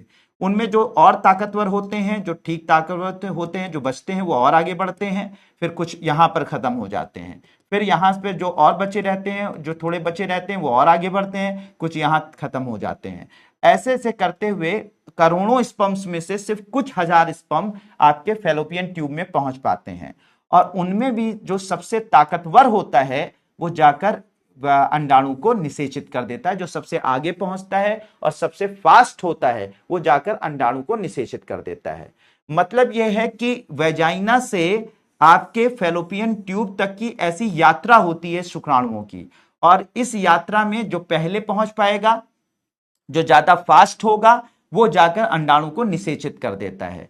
तो इसका मतलब यह है बच्चों कि अंडाणु और शुक्राणु का जो मिलन होता है, जो निषेचन होता है, फर्टिलाइजेशन होता है महिला के अंदर, वो कहां होता है? वो होता है आपके फैलोपियन ट्यूब में। निषेचन क्या होता है मैंने पहले भी आपको बताया है कि पुरुष का शुक्राणु और महिला का अंडाणु आपस में जो फ्यूज होता है, उसे ही हम लोग क्या बोलते हैं? निषेचन कहते हैं। ठीक है बच्चों, ये निषेचन कहां होता है? फैलोपियन ट्यूब में। तो नॉर्मल प्रोसेस, नॉर्मल तरीका यही है, नॉर्मल प्रोसेस, नॉर्मल तरीका यही है आपके निषेचन का। और फिर उसके बाद जब निषेचन हो जाता है ये भ्रूण में परिवर्तित हो जाता है और घूमकर आकर इसी यूट्रस में लग जाता है और इसी यूट्रस में लगकर फिर यहीं पर 9 महीने का गर्भ बढ़ता है और फिर उसके बाद जो है 9 महीने के बाद बच्चा डिलीवर होता है। तो ये सारी प्रक्रिया होती है। तो मैं इसलिए इस बेसिक चीज को बता दिया कि आपको आइडिया रहे, क्योंकि आगे मैं जो बात बताने वाला हूं यहां पर इसकी जरूरत पड़ेगी। ठीक है, तो इतनी बात आपको सीधी सीधी मुझे लगता है बच्चों आपको समझ में आ गई होगी कि वेजाइना वो जगह होती है जहां पर मेल का पेनिस इंसर्ट होकर एग्जैक्टली उसमें स्पर्म को इजैकुलेट करता है। स्पर्म जो है वो मूव करके गर्भाशय से होते हुए फैलोपियन ट्यूब तक जाता है जहां पर अंडाणु होता है, उसको वहां पर निषेचित करता है। निषेचन के बाद जो भ्रूण होता है वो आकर गर्भाशय में अटैच हो जाता है, 9 महीने यहीं बढ़ता है। ठीक है, बढ़ता है, अंडाशय से अंडाणु उत्पन्न होता है, यूट्रस में बच्चा जो है वो 9 महीने जो है वो बड़ा होता है। ये सब बातें आपको मैंने बता दिया। तो ये जो नॉर्मल निषेचन होता है, यानी कि ये जो नेचुरल निषेचन होता है, ठीक है, या कह सकते हैं कि जो ये स्वाभाविक जो तरीके का निषेचन होता है कुछ इस तरह से होता है। लेकिन बहुत सारे लोगों के अंदर कुछ समस्याएं होती हैं। जैसे बच्चों बहुत सारे ऐसे लोग होते हैं जिनके शरीर के अंदर जो है बहुत सारे ऐसे पुरुष होते हैं जिनके शरीर के अंदर शुक्राणुओं का बनना थोड़ा कम हो जाता है। तो इतने शुक्राणु उत्पन्न ही नहीं होते हैं कि वो वहां तक यहां तक की यात्रा कर पाए, यानी थोड़े ही शुक्राणु यहां उन्होंने इजैकुलेट किए, जिससे क्या हो जाता है कि कुछ ही यहां पर थे और वो ज्यादा मोटाइल भी नहीं थे, ज्यादा मूविंग की कैपेसिटी भी नहीं थी, तो वो शुक्राणु जो है यहीं तक रह जाते हैं, वहां तक नहीं पहुंच पाते हैं, ये यात्रा वहां तक नहीं कर पाते हैं और फाइनली निषेचन नहीं होता है। तो कभी कभी पुरुषों के अंदर शुक्राणुओं की कमी होती है या शुक्राणु बहुत अच्छे किस्म के नहीं होते हैं। कभी कभी जो है महिलाओं के अंदर अंडाणु उतने नहीं उत्पन्न हो पाते जितने उत्पन्न होने चाहिए। तो कभी कभी अंडाणु जो है वो निकलकर फैलोपियन ट्यूब तक नहीं आ पाता, तो स्पर्म तो पहुंच गया लेकिन अंडाणु ही नहीं पहुंचा, तब भी निषेचन नहीं हो पाएगा। इसके अलावा कभी कभी ये जो ट्यूब होती है ना फैलोपियन ट्यूब, ये कट जाती, मतलब इसमें कोई मान लीजिए सिस्ट बन गई या कोई सर्जरी हो गई जिसकी वजह से ये ब्लॉक हो जाती है या ये बंद हो जाती है, इसे या ऑपरेशन की वजह से काटना पड़ता है, तो ऐसी कंडीशन में भी निषेचन नहीं हो पाएगा क्योंकि रास्ता ब्लॉक है, इस वजह से भी ऐसा हो जाता है। इसके अलावा एजिंग, यानी कि उम्र इंसान की जब ज्यादा बढ़ने लगती है तो उसके अंडाणु भी बहुत हेल्दी नहीं रह पाते और ना शुक्राणु हेल्दी रह पाते हैं, तो ऐसी कंडीशन में भी निषेचन नहीं हो पाता है। तो ये सारी समस्याएं हैं जिसकी वजह से जो है वो स्वाभाविक निषेचन, यानी कि जो कह सकते हैं कि जो नेचुरल फर्टिलाइजेशन जो होना चाहिए फैलोपियन ट्यूब में नहीं हो पाता है। तो फैलोपियन ट्यूब में जब वो निषेचन नहीं हो पाता है तो ऐसे जो महिलाएं होती हैं वो बच्चे को जन्म देने में सक्षम नहीं हो पाती, बच्चे को जन्म नहीं दे पाती, और फिर ऐसी कंडीशन में क्या होता है वो जीवन भर जो है वो बिना बच्चे के रहती हैं। ठीक है, और फिर बहुत सारी चीजें उनको समाज में झेलनी पड़ती हैं। तो बच्चों ये सारी चीजें हैं, लेकिन इन समस्याओं का समाधान करने के लिए, ठीक है, समाधान करने के लिए आया है मतलब एक टेक्नोलॉजी डेवलप की गई जिसे बोला गया आईवीएफ, जिसके बारे में हम लोग पढ़ रहे हैं कि अगर आपका निषेचन नेचुरल तरीके से ना हो पाए, यानी कि जहां पर होना चाहिए फैलोपियन ट्यूब में होना चाहिए वो ना हो पाए किसी कारण की वजह से, जो कारण मैंने आप लोगों को अभी सारे बताए कि मेल इनफर्टिलिटी हो सकती है, फैलोपियन ट्यूब ब्लॉक हो सकती है, एजिंग की समस्या हो सकती है, ठीक है, अंडाणु कम निकल सकते हैं, अगर किसी भी कारण से अगर निषेचन स्वाभाविक रूप से या जो नेचुरल तरीके से नहीं हो पाता है तो ऐसी महिलाएं जो मां नहीं बन पाती उनको मां बनाने के लिए, उनके बच्चे को जन्म देने के लिए एक तकनीक का डेवलप की गई जिसे आईवीएफ के नाम से या इन विट्रो फर्टिलाइजेशन के नाम से जाना जाता है। तो अब वो कैसे होती है, किस तरह से होती है, ठीक है, उस चीज को हम लोग, बहुत सारे ब्लॉकेज की वजह होती है, यहां पर सिस्ट बन गई, ठीक है, रास्ता ब्लॉक हो गया, ठीक है, या टेढ़ी हो, मतलब थोड़ा सा उसके एनाटॉमी यानी उसके बनावट ही ऐसी रही कि रास्ता बहुत सकरा था, ठीक है, सर्जरी की वजह से, बहुत सारे कारण हो सकते हैं। तो बच्चों तो वो जो आईवीएफ टेक्नोलॉजी होती है वो कैसे यूज की जाती है उसे बताते हैं, पहले इसे नोट कर लीजिए, ठीक है, कि आईवीएफ का पूरा नाम इन विट्रो फर्टिलाइजेशन है, या एक आधुनिक फर्टिलिटी ट्रीटमेंट है जिसमें महिला के अंडे और पुरुष के शुक्राणु को लैब में निषेचित किया जाता है। कैसे किया जाता है सब बताता हूं। पहले ये लिख लीजिए कि कारण क्या होता है। पहले सबसे पहले लिखिएगा, ये डेफिनेशन लिख लीजिए, ये डेफिनेशन लिख लीजिए और इसका कारण क्या होता है जो मैंने आपको बताया था। कारण कि एग्जैक्टली क्यों ऐसा करना पड़ता है। जब नलिकाएं ट्यूब बंद हो, शुक्राणु कम या कमजोर हो, अनफर्टिलिटी ट्रीटमेंट फेल हो जाने पर, ये सब वजहों से जो है वो हम लोग एजिंग की समस्या हो। एजिंग का मतलब कि जो जो है वो कपल जो है, जो आप जोड़े हैं वो जो है उम्र दराज हों, ठीक है, उम्र बढ़ने की वजह से, तो ये सब समस्याएं होती हैं बढ़ने के कारण, ठीक है। तो ये सब समस्याएं होती हैं, तो ये समस्या, तो अभी ये लिखिएगा, ये लिखिएगा, ये प्रोसेस मत लिखिएगा बच्चों, इस प्रोसेस को मत लिखिएगा, मत लिखिएगा, मत लिखिएगा। जब मैं समझा दूंगा आईवीएफ कैसे किया जाएगा तब इस प्रोसेस को लिखिएगा, वरना फिर ऊपर नीचे हो जाएगा तो फिर आप जिम्मेदार होंगे। तो ये लिख लीजिए और फिर ये लिख लीजिए, ठीक है, कि क्यों, कारण क्यों क्यों किया जाता है आईवीएफ, आईवीएफ क्या होता है, कारण क्यों किया जाता है, ये दोनों चीजें लिखिए। फिर कैसे किया जाता है वो अभी मैंने आपको नहीं समझाया है, वो मैं आपको समझा दूंगा, ठीक है, समझा दूंगा तब आप लिखिएगा। बाकी ये अगर बन गया है तो अच्छी बात है, नहीं बना है तो 1 मिनट में इसे भी देख लीजिए, ठीक है। बिल्कुल बात समझ में आ गई बच्चों। ये प्रोसेस, ये पूरा प्रोसेस समझ में आ गया कि कहां पर मादा जनन तंत्र समझ में आ गया, कहां पर क्या होता है, ये बात समझ में आ गई। जल्दी बताइए बच्चों, बिल्कुल बात समझ में आ गई।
नहीं, ऐसा नहीं है प्राची कि अगर लड़का बड़ा है, लड़का बड़ा ही होता है, कभी भी जो शादी होती है उसमें लड़का बड़ा ही होता है, तो ऐसा नहीं है कि फर्टिलाइजेशन नहीं हो पाता है, ऐसा नहीं है। बहुत बड़ा है, मतलब लड़की 20 साल की है, लड़का 50 साल का है, 40 साल 45 साल का है, तो दिक्कत हो सकती है, ठीक है।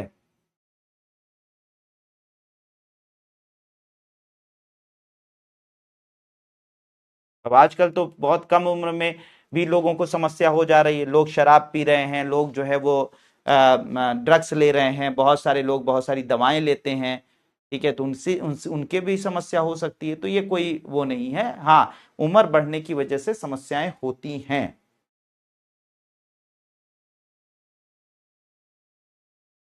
इसे बना लिया बच्चों। अब इसको नोट कर लीजिए, ये और ये नोट करिएगा भी, ये बीच वाला मत करिएगा भी।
हाँ हिना खान, बहुत सारी महिलाएं एक फ्रीज करवा लेती हैं।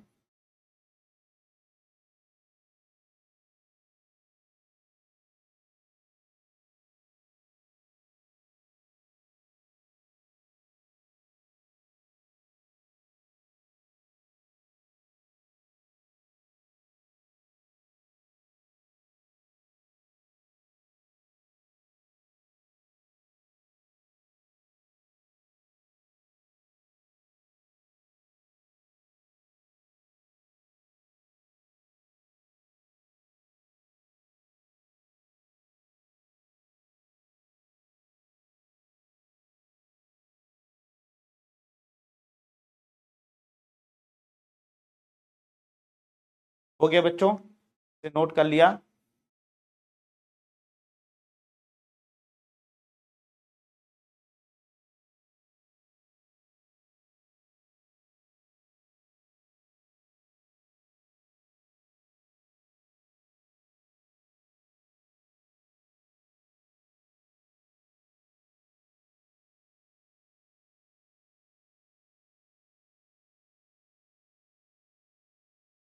बहुत बढ़िया, तो नोट कर लिया। अब बच्चों देखेंगे कि ये आईवीएफ कैसे होता है, कैसे इन विट्रो फर्टिलाइजेशन किया जाता है। मैंने आपको पहले बता दिया कि क्यों होता है, क्यों कराया जाता है, क्योंकि हमारा नेचुरल फर्टिलाइजेशन नहीं हो पा रहा है। नेचुरल फर्टिलाइजेशन नहीं हो पा रहा है यानी कि सामान्य रूप से पुरुष का जो शुक्राणु है वो जाकर महिला के अंडाणु को निषेचित नहीं कर पा रहा है। तो इसलिए हम लोग किसका यूज करने जा रहे हैं, हम लोग यूज करने जा रहे हैं आपका जो है वो आईवीएफ टेक्नोलॉजी का। ठीक है, आईवीएफ टेक्नोलॉजी का यूज करते हैं हम लोग। तो हम लोग क्या करते हैं बच्चों, ठीक है, इस हम लोग क्या करते हैं कि देखो जैसे सीधी सी बात है, ठीक है, जैसे सीधी सी बात है, सबसे पहले क्या किया जाता है ध्यान से देखिएगा कि हम लोग जैसे महिला को मैंने बताया ना कि महिला महीने में सिर्फ एक अंडाणु का उत्पादन करती है। यूटीआई इन्फेक्शन का मतलब यूरिनरी ट्रैक्ट इन्फेक्शन, यानी कि आपके पेशाब के रास्ते में कोई इन्फेक्शन हो जाता है तो उसे यूटीआई कहते हैं। ठीक है, जो अनवांटेड पिल्स लेते हैं उनमें बहुत सारी समस्याएं उत्पन्न होती हैं, जिसमें एक जो है वो सही ढंग से सही समय पर ना निकलना, ये समस्या हो सकती है पूजा दुबे। चलिए, तो अब यहां पर बात करते हैं बच्चों, सबसे पहले ये आईवीएफ कैसे किया जाता है, आईवीएफ को समझने की कोशिश करते हैं।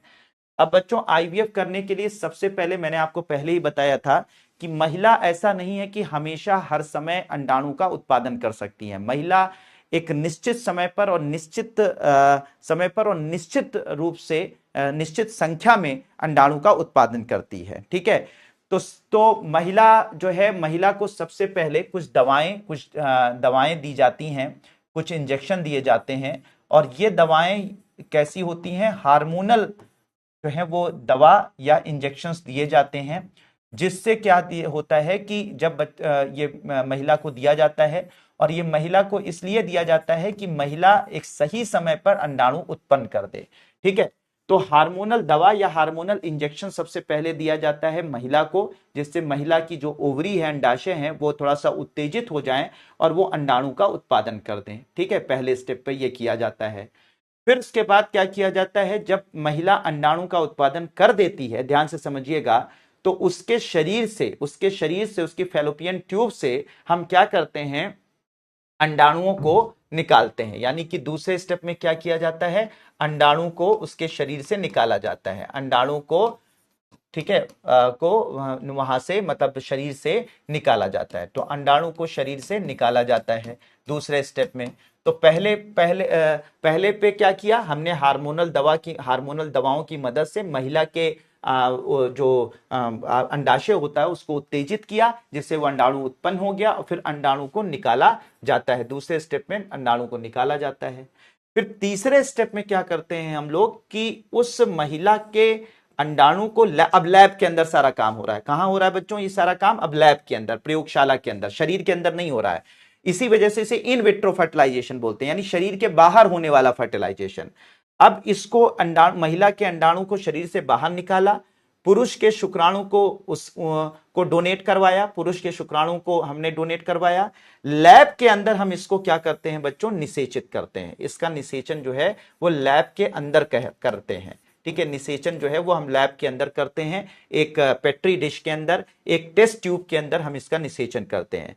क्योंकि शरीर के बाहर ये निषेचन हो रहा है, लैब के अंदर हो रहा है, ठीक है, लैब के अंदर ये सारा काम हो रहा है, तो इसलिए बच्चों इसे बोला जाता है IVF कहा जाता है, इन विट्रो फर्टिलाइजेशन।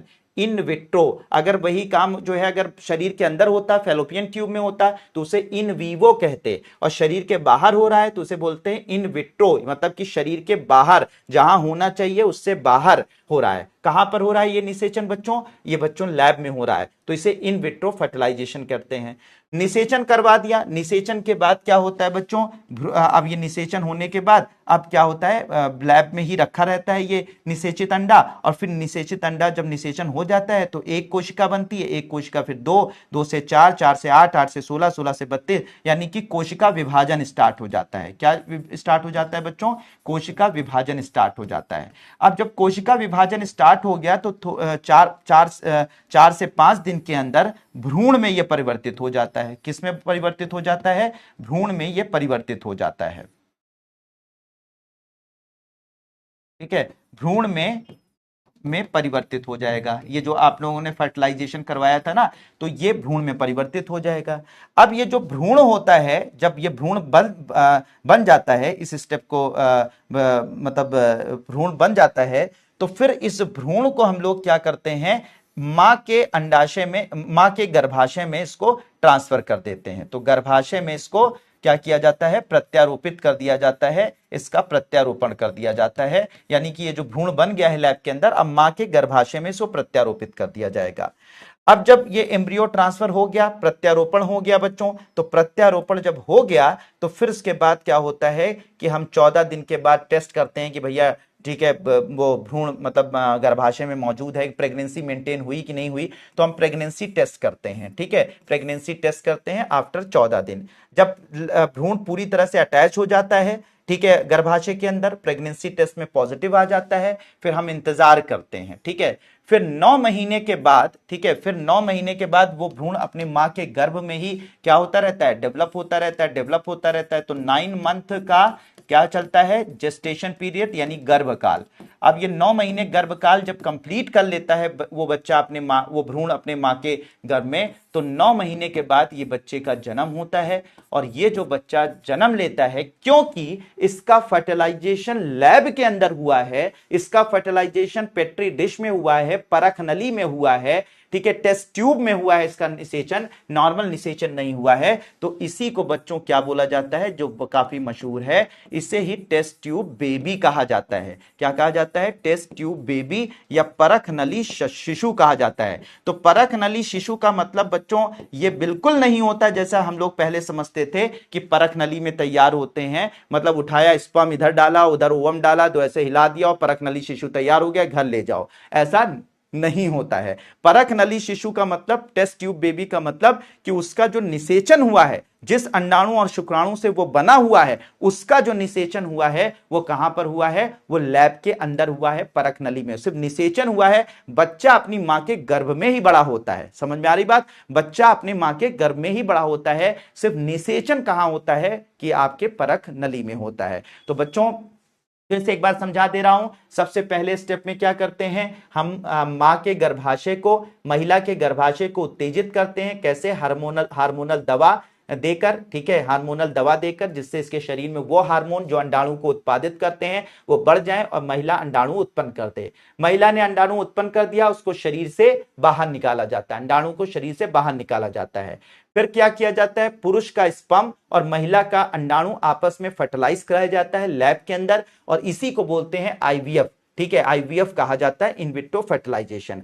आईवीएफ के बाद कोशिका विभाजन स्टार्ट हो जाता है। उस भ्रूण, उस स्पर्म और ओवा जो फ्यूज होने के बाद जो निषेचित अंडा होता है, उसमें कोशिका विभाजन स्टार्ट हो जाता है। 1 से 2, 2 से 4, 4 से 8 ऐसे कोशिका बनती चली जाती हैं। जो 0 से 5 दिन के अंदर ये भ्रूण में परिवर्तित हो जाता है। भ्रूण को हम लोग क्या करते हैं, गर्भाशय के अंदर, मां के गर्भाशय के अंदर, महिला के गर्भाशय के अंदर प्रत्यारोपित कर देते हैं। फिर 14 दिन के बाद हम टेस्ट करते हैं कि गर्भाशय में भ्रूण मौजूद है कि नहीं मौजूद है, क्या वहां पर जो है वो प्रेगनेंसी मेंटेन हो गई है कि नहीं हो गई है। अगर हो जाती है तो फिर हम इसको इंतजार करते हैं। 9 महीने का जब इंतजार किया जाता है, जैसा कि सभी आम बच्चों के लिए किया जाता है, 9 महीने का ये गर्भकाल कंप्लीट करता है ये भ्रूण, और फिर 9 महीने के बाद ये बच्चा पैदा होता है, जिसे टेस्ट ट्यूब बेबी या परख नली शिशु कहते हैं। तो जो परख नली शिशु आज तक आप लोग सुनते थे बच्चों, वो असल में ऐसे ही तैयार किए जाते हैं, वो ऐसे ही प्रिपेयर किए जाते हैं। तो होप मेरे प्यारे बच्चों, होप कि ये सारी चीजें आपको समझ में आ गई होंगी। बिल्कुल बताओ बच्चों, बिल्कुल क्लियर हो गया कि आईवीएफ कैसे किया जाता है, इन विट्रो फर्टिलाइजेशन का क्या मतलब है, किस तरीके से ये किया जाता है, बिल्कुल क्लियर है। तो इसको यहां पर, इस सारे स्टेप को यहां पर भी उतार लीजिए, और यहां पर भी मैंने लिख दिया है। अंडे की प्राप्ति की जाती है, हार्मोन्स देकर अंडाशय से अंडे निकाले जाते हैं, शुक्राणु संग्रह किया जाता है, स्पर्म का कलेक्शन किया जाता है, पुरुष के स्पर्म लैब में लिए जाते हैं, निषेचन कराया जाता है, लैब में अंडे और शुक्राणु को मिलाकर भ्रूण आईवीएफ बनाया जाता है, यानी भ्रूण तैयार किया जाता है। इसी को हम लोग क्या बोलते हैं, आईवीएफ कहते हैं। और फिर भ्रूण स्थानांतरण, यानी भ्रूण को महिला के गर्भाशय में डाला जाता है। तो ये सारे स्टेप्स जो हैं यहां पर मैंने लिख भी दिए हैं, और साथ ही साथ यहां पर स्टेप बाय स्टेप जो है वो मैंने आप लोगों को समझा भी दिया है। बिल्कुल बात क्लियर है बच्चों? हाँ, इसको मत करिएगा, ठीक है, ये आपके काम का नहीं है। अगर ठीक है, बस इतना याद रखिएगा। बिल्कुल बात क्लियर है, बहुत बढ़िया। किसी भी जो आईवीएफ से तैयार होते हैं उनको आप पैदा कहीं पे भी करवा सकते हैं, लेकिन आईवीएफ जो होता है वो आईवीएफ सेंटर पर ही होता है, Prachi. Thank you Harshita Devi, thank you so much बच्चे। हाँ, वेजाइना के थ्रू ही किया जाता है प्रत्यारोपण।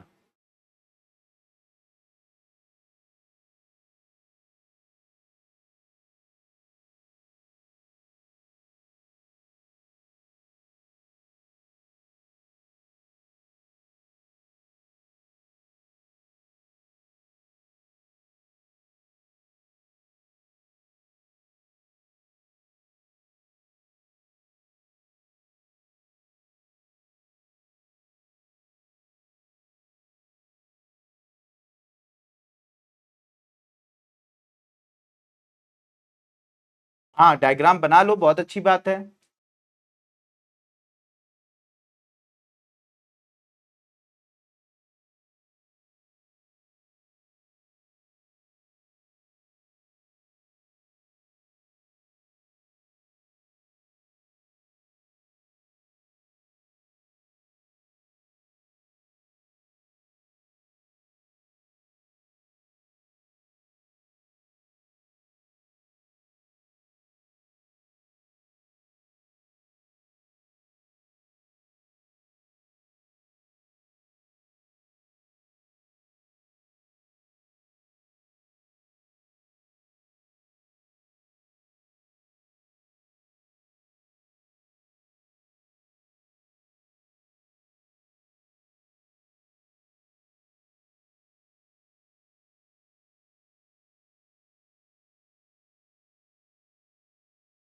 हाँ, जाइगोट से जो एम्ब्रियो बनता है वही है समीक्षा सक्सेना।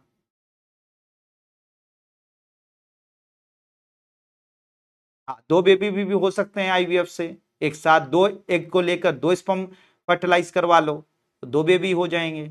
आजकल चल रहा है ये मामला, एक साथ जो है वो दो एग को दो स्पर्म के साथ फर्टिलाइज करके दो बच्चों को एक साथ प्रेग्नेंट, एक को लेकर एक साथ प्रेग्नेंट हो जाइए, और फाइनली जो है फैमिली कंप्लीट हो जाएगी, पैकेज भी बढ़िया हो जाएगा, एक साथ जो है बच्चे पैदा हो जाएंगे तो सस्ता भी पड़ेगा।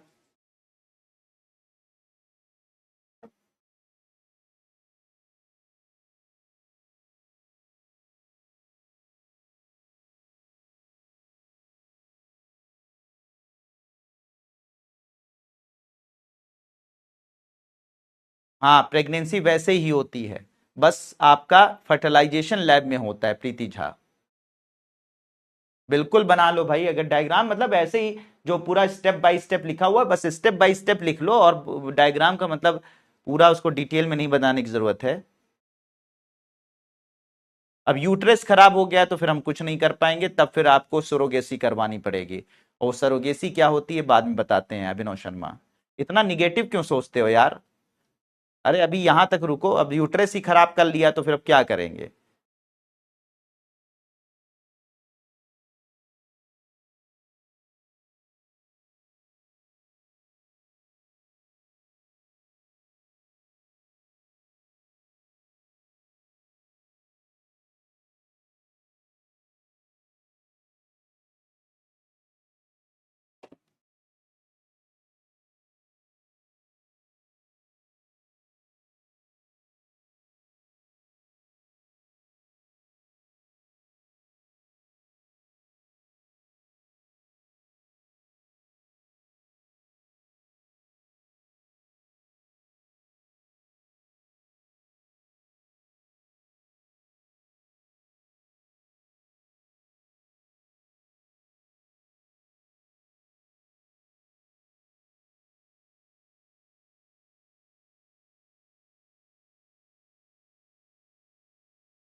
थैंक यू रुचि।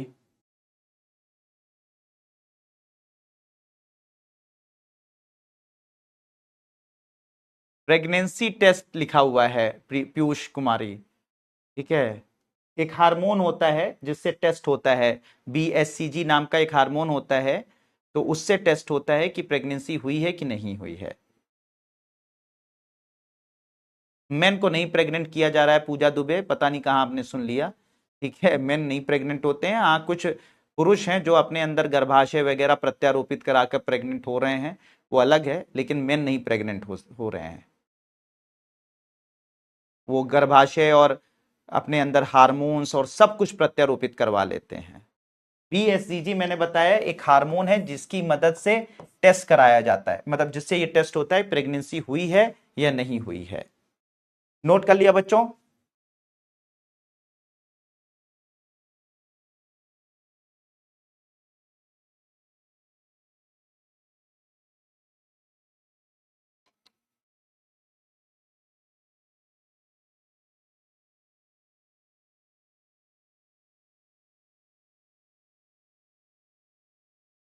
हो गया बच्चों सब लोगों को?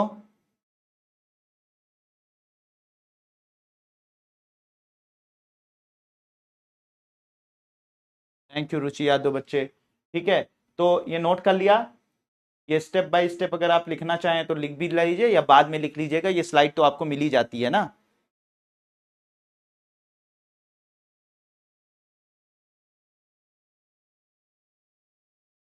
थोड़ी सी जगह छोड़ दीजिए, इस स्लाइड से नोट कर लीजिएगा, ये वाला पोर्शन जो है वो नोट कर लीजिएगा। अंडे की प्राप्ति, शुक्राणु संघ, वो बात आपने वहीं पर लिख ली है, डायग्राम के द्वारा आपने लिख ली है, ऑलरेडी लिख ली है, ठीक है। बस यहां पर जो है वो उसी को मैंने स्टेप बाय स्टेप लिख दिया है।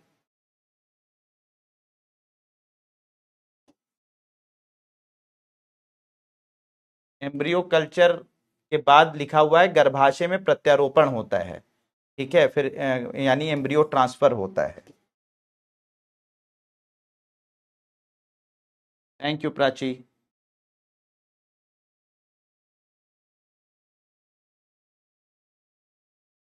तो 4-5 लाइन 6 लाइन जो है वो छोड़ दीजिएगा इसके लिए, आपका ये इस वाले प्रोसेस के लिए, ठीक है, इसको लिखने के लिए। बाकी हाँ, इससे पूरा स्वस्थ बच्चा होता है, बिल्कुल आपके जैसा, रोहित पाल भाई, ठीक है। चलिए अब इसके आगे बच्चों क्या बात करते हैं हम लोग कि कभी कभी ऐसा होता है कि महिला जो है वो महिला है और पुरुष है, महिला और पुरुष है। अब महिला अपना अंडाणु दे देती है, सॉरी, हाँ, महिला अपना अंडाणु दे देती है और पुरुष अपना शुक्राणु दे देता है, ठीक है, और निषेचन होता है। निषेचन तो हो जाता है, आईवीएफ तो हो जाता है, लेकिन पता ये चलता है कि माँ का जो गर्भाशय है, यानी ये जो महिला है इसका जो गर्भाशय है, पूरे 9 महीने का ही वक्त लगता है दिलशाद अहमद। तो यहां पर जो माँ का जो गर्भाशय है, वो गर्भाशय जो है वो उस तरीके का कैपेबल नहीं है कि जो महिला जो है वो गर्भ धारण कर सके। जैसा कि अभी जो है वो उन्होंने बोला था कि अगर गर्भाशय ही खराब हो जाए तो क्या होगा। तो मान लीजिए कि महिला ने अंडाणु दे दिया, पुरुष ने शुक्राणु दे दिया, आईवीएफ भी हो गया, लेकिन माँ का गर्भाशय कैपेबल नहीं है, यानी कि क्षमता उसके अंदर नहीं है कि वो गर्भ धारण कर सके, उसका गर्भाशय इस क्षमता का नहीं है। तो ऐसी कंडीशन में जब आईवीएफ करते हैं बच्चों, तो आईवीएफ के बाद जब भ्रूण बन जाता है, ये जो भ्रूण बन गया था अभी आपने देखा था, तो जब भ्रूण बन जाता है तो इस भ्रूण को किसी दूसरी महिला के, ठीक है, किसी दूसरी महिला के जो आपकी सहमति से तैयार हो, ठीक है, उस किसी दूसरी महिला के गर्भाशय में हम इसे क्या करते हैं, ट्रांसफर कर देते हैं। ठीक है, इसके दूसरी महिला के गर्भाशय में हम इसे क्या करते हैं बच्चों, ट्रांसफर कर देते हैं। बच्चा इस गर्भाशय में क्या होता है, बड़ा होता है, गर्भाशय में बड़ा होता है, और फिर 9 महीने के बाद, 9 मंथ के बाद, 9 महीने के बाद, जैसे कि वो अपने माँ के गर्भ में बड़ा होता, ठीक है, वो किसी दूसरी महिला के गर्भ में बड़ा होता है, और फिर 9 महीने के बाद ये बच्चा जन्म लेता है। ठीक है, ये बच्चा जन्म लेता है, और ये जो प्रक्रिया होती है इसे सरोगेसी कहा जाता है। क्या कहा जाता है बच्चों, इस प्रक्रिया को सरोगेसी कहा जाता है, सरोगेसी की प्रक्रिया कहा जाता है। ठीक है, तो सरोगेसी की प्रक्रिया में बच्चा होता है इनका, ये जैविक माता है, यानी ये इन्होंने अंडाणु दिया है, ये जैविक पिता है, इन्होंने शुक्राणु दिया है, ये जैविक पिता हैं जिन्होंने शुक्राणु दिया है, इन्होंने जैविक माँ हैं जिन्होंने अंडाणु दिया है, और ये दोनों आपस में निषेचित करके भ्रूण बनाते हैं, फिर इसे ट्रांसफर कर देते हैं, और ये जो अपने गर्भ में बच्चे को पालती है 9 महीने, इसे बोला जाता है सरोगेट माँ। क्या कहा जाता है, सरोगेट माँ कहा जाता है, सरोगेट मदर कहा जाता है। ठीक है, और फिर ये बच्चा जो है पैदा होता है, और ये पूरी प्रक्रिया क्या कहलाती है, सरोगेसी कहलाती है। ठीक है बच्चों, तो हाँ, दूसरी लड़की में इसको ट्रांसफर कर दिया जाता है, दूसरी महिला में ट्रांसफर कर दिया जाता है, तो ऐसी महिला को हम लोग सरोगेट माँ कहते हैं, या सरोगेट माँ के नाम से इसे जाना जाता है, और ये पूरी प्रक्रिया क्या कहलाती है, सरोगेसी कहलाती है। ठीक है, तो सरोगेसी क्या होती है, सरोगेसी एक ऐसी प्रक्रिया है जिसमें एक दूसरी महिला, सरोगेट मदर, किसी दंपति के लिए बच्चे को गर्भ में पालती और जन्म देती है। इसका उपयोग उन जोड़ों द्वारा किया जाता है जो प्राकृतिक रूप से गर्भ धारण नहीं कर पाते, या महिला का गर्भाशय बच्चे को पालने के लिए सक्षम नहीं होता। ठीक है, तो सक्षम नहीं होता है। सरोगेसी जो है वो जो हम लोगों, जो आजकल हो रही है सरोगेसी, इसे गेस्टेशनल सरोगेसी के नाम से जानते हैं। ठीक है, आईवीएफ की मदद से दंपति के अंडे और शुक्राणु से भ्रूण बनाकर सरोगेट मां के गर्भाशय में स्थानांतरित किया जाता है। इसमें सरोगेट मां का बच्चे में कोई जैविक संबंध नहीं होता। क्यों, याद रखिएगा बच्चों, क्योंकि स्पर्म ये दे रही है महिला, ओवम ये दे रहे हैं, ओवम ये दे रही है, स्पर्म ये दे रहे हैं, यानी कि 100% जो है वो ओवम मतलब अंडाणु ये महिला दे रही है, और मतलब जैविक मां दे रही है, जैविक पिता शुक्राणु दे रहा है। तो जो भी कैरेक्टर इस बच्चे के अंदर आएंगे वो सिर्फ इन दोनों के आएंगे, इनके नहीं आएंगे। इनके कैरेक्टर क्यों नहीं आएंगे, क्योंकि ये किसी तरीके से जेनेटिक कॉन्ट्रीब्यूशन नहीं कर रही हैं, यानी इसके अंदर ना और जो बच्चे के अंदर शुक्राणु वो भाई जेनेटिक कैरेक्टर्स होते हैं, अनुवांशिक जो कैरेक्टर होते हैं वो किससे होते हैं, गुणसूत्र से होते हैं। तो गुणसूत्र किससे मिला, इस मां से मिला और इस पिता से मिला, मां और पिता से गुणसूत्र मिला। तो जब मां और पिता से गुणसूत्र मिला, ठीक है, गुणसूत्र मिला, तो कैरेक्टर किसके जाएंगे, मां और पिता के जाएंगे, यानी जैविक मां और जैविक पिता के जाएंगे। ये तो सिर्फ एक क्या कह रहे हैं कि एक एनवायरमेंट दे रही है जिसमें वो बच्चा बड़ा हो सके, जिसमें वो बच्चा बड़ा हो सके, ग्रो कर सके। ठीक है, तो जैविक मां का बायोलॉजिकल, जैविक सरोगेट मां का जैविक संबंध नहीं होगा उस बच्चे से, ठीक है, याद रखिएगा।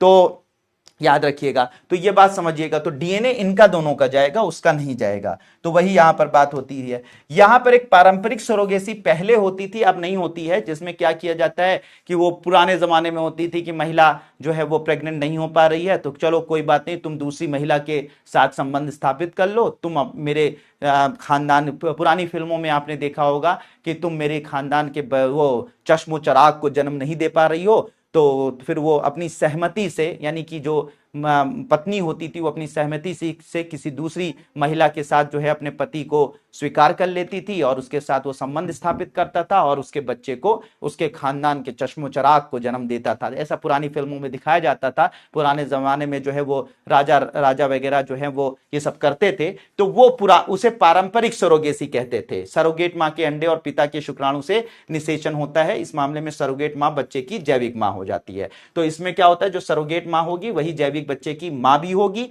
ठीक है, वो जो महिला उसकी पत्नी है जिसने इजाजत दी है उसका उससे कोई संबंध नहीं होगा। तो ये पुराने जमाने में होता था। अभी जो हो रहा है, जो अभी टेक्नोलॉजी की मदद से किया जा रहा है, जो तकनीक की मदद से किया जा रहा है, वो गेस्टेशनल सरोगेसी है, जिसको मैंने अभी आपको समझाया। तो बिल्कुल बात क्लियर है बच्चों?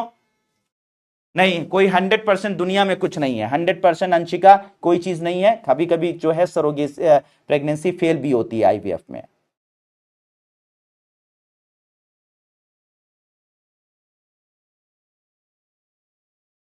हाँ, साक्षी गंगवार।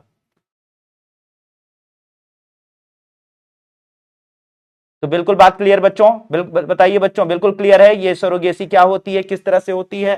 बिल्कुल बात क्लियर है?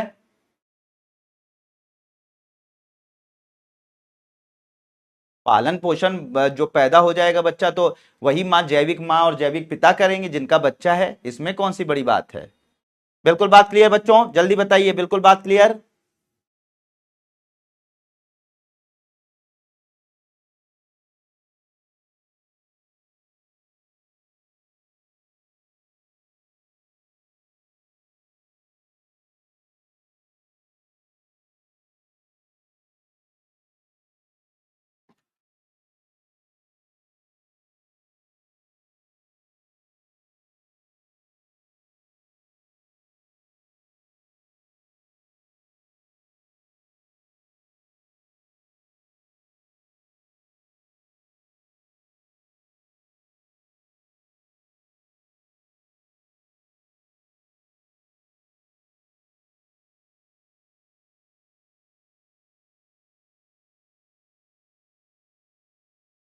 हो गया बच्चों?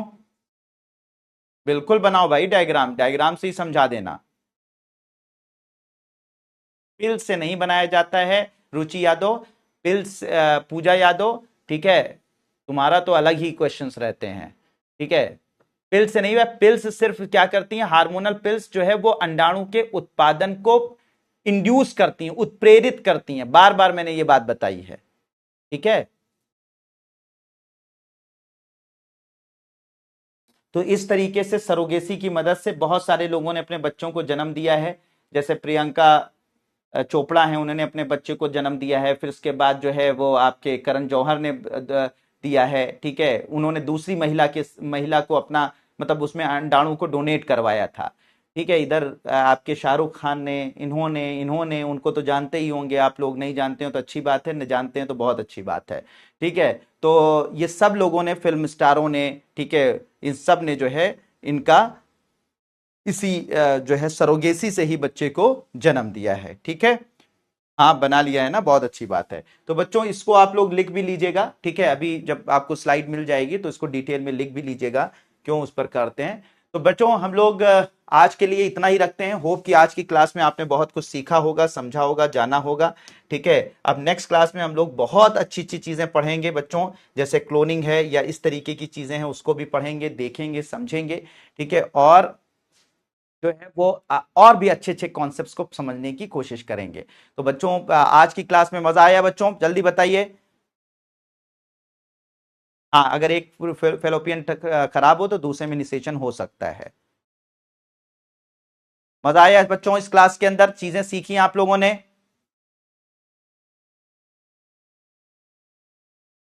नहीं, 100% मैंने कहा किसी चीज की सक्सेस नहीं है। थैंक यू प्रीति झा। बिल्कुल बात क्लियर है बच्चों, ठीक है। चलिए तो थैंक यू सो मच बच्चों। अब हम लोग मिलते हैं नेक्स्ट क्लास में और नई चीजों को जानने के लिए, और बहुत मजेदार चीजें अगले क्लास में सीखेंगे हम लोग, क्लोनिंग वगैरह सब सीखेंगे, बहुत मजा आएगा, ठीक है। चलिए थैंक यू सो मच।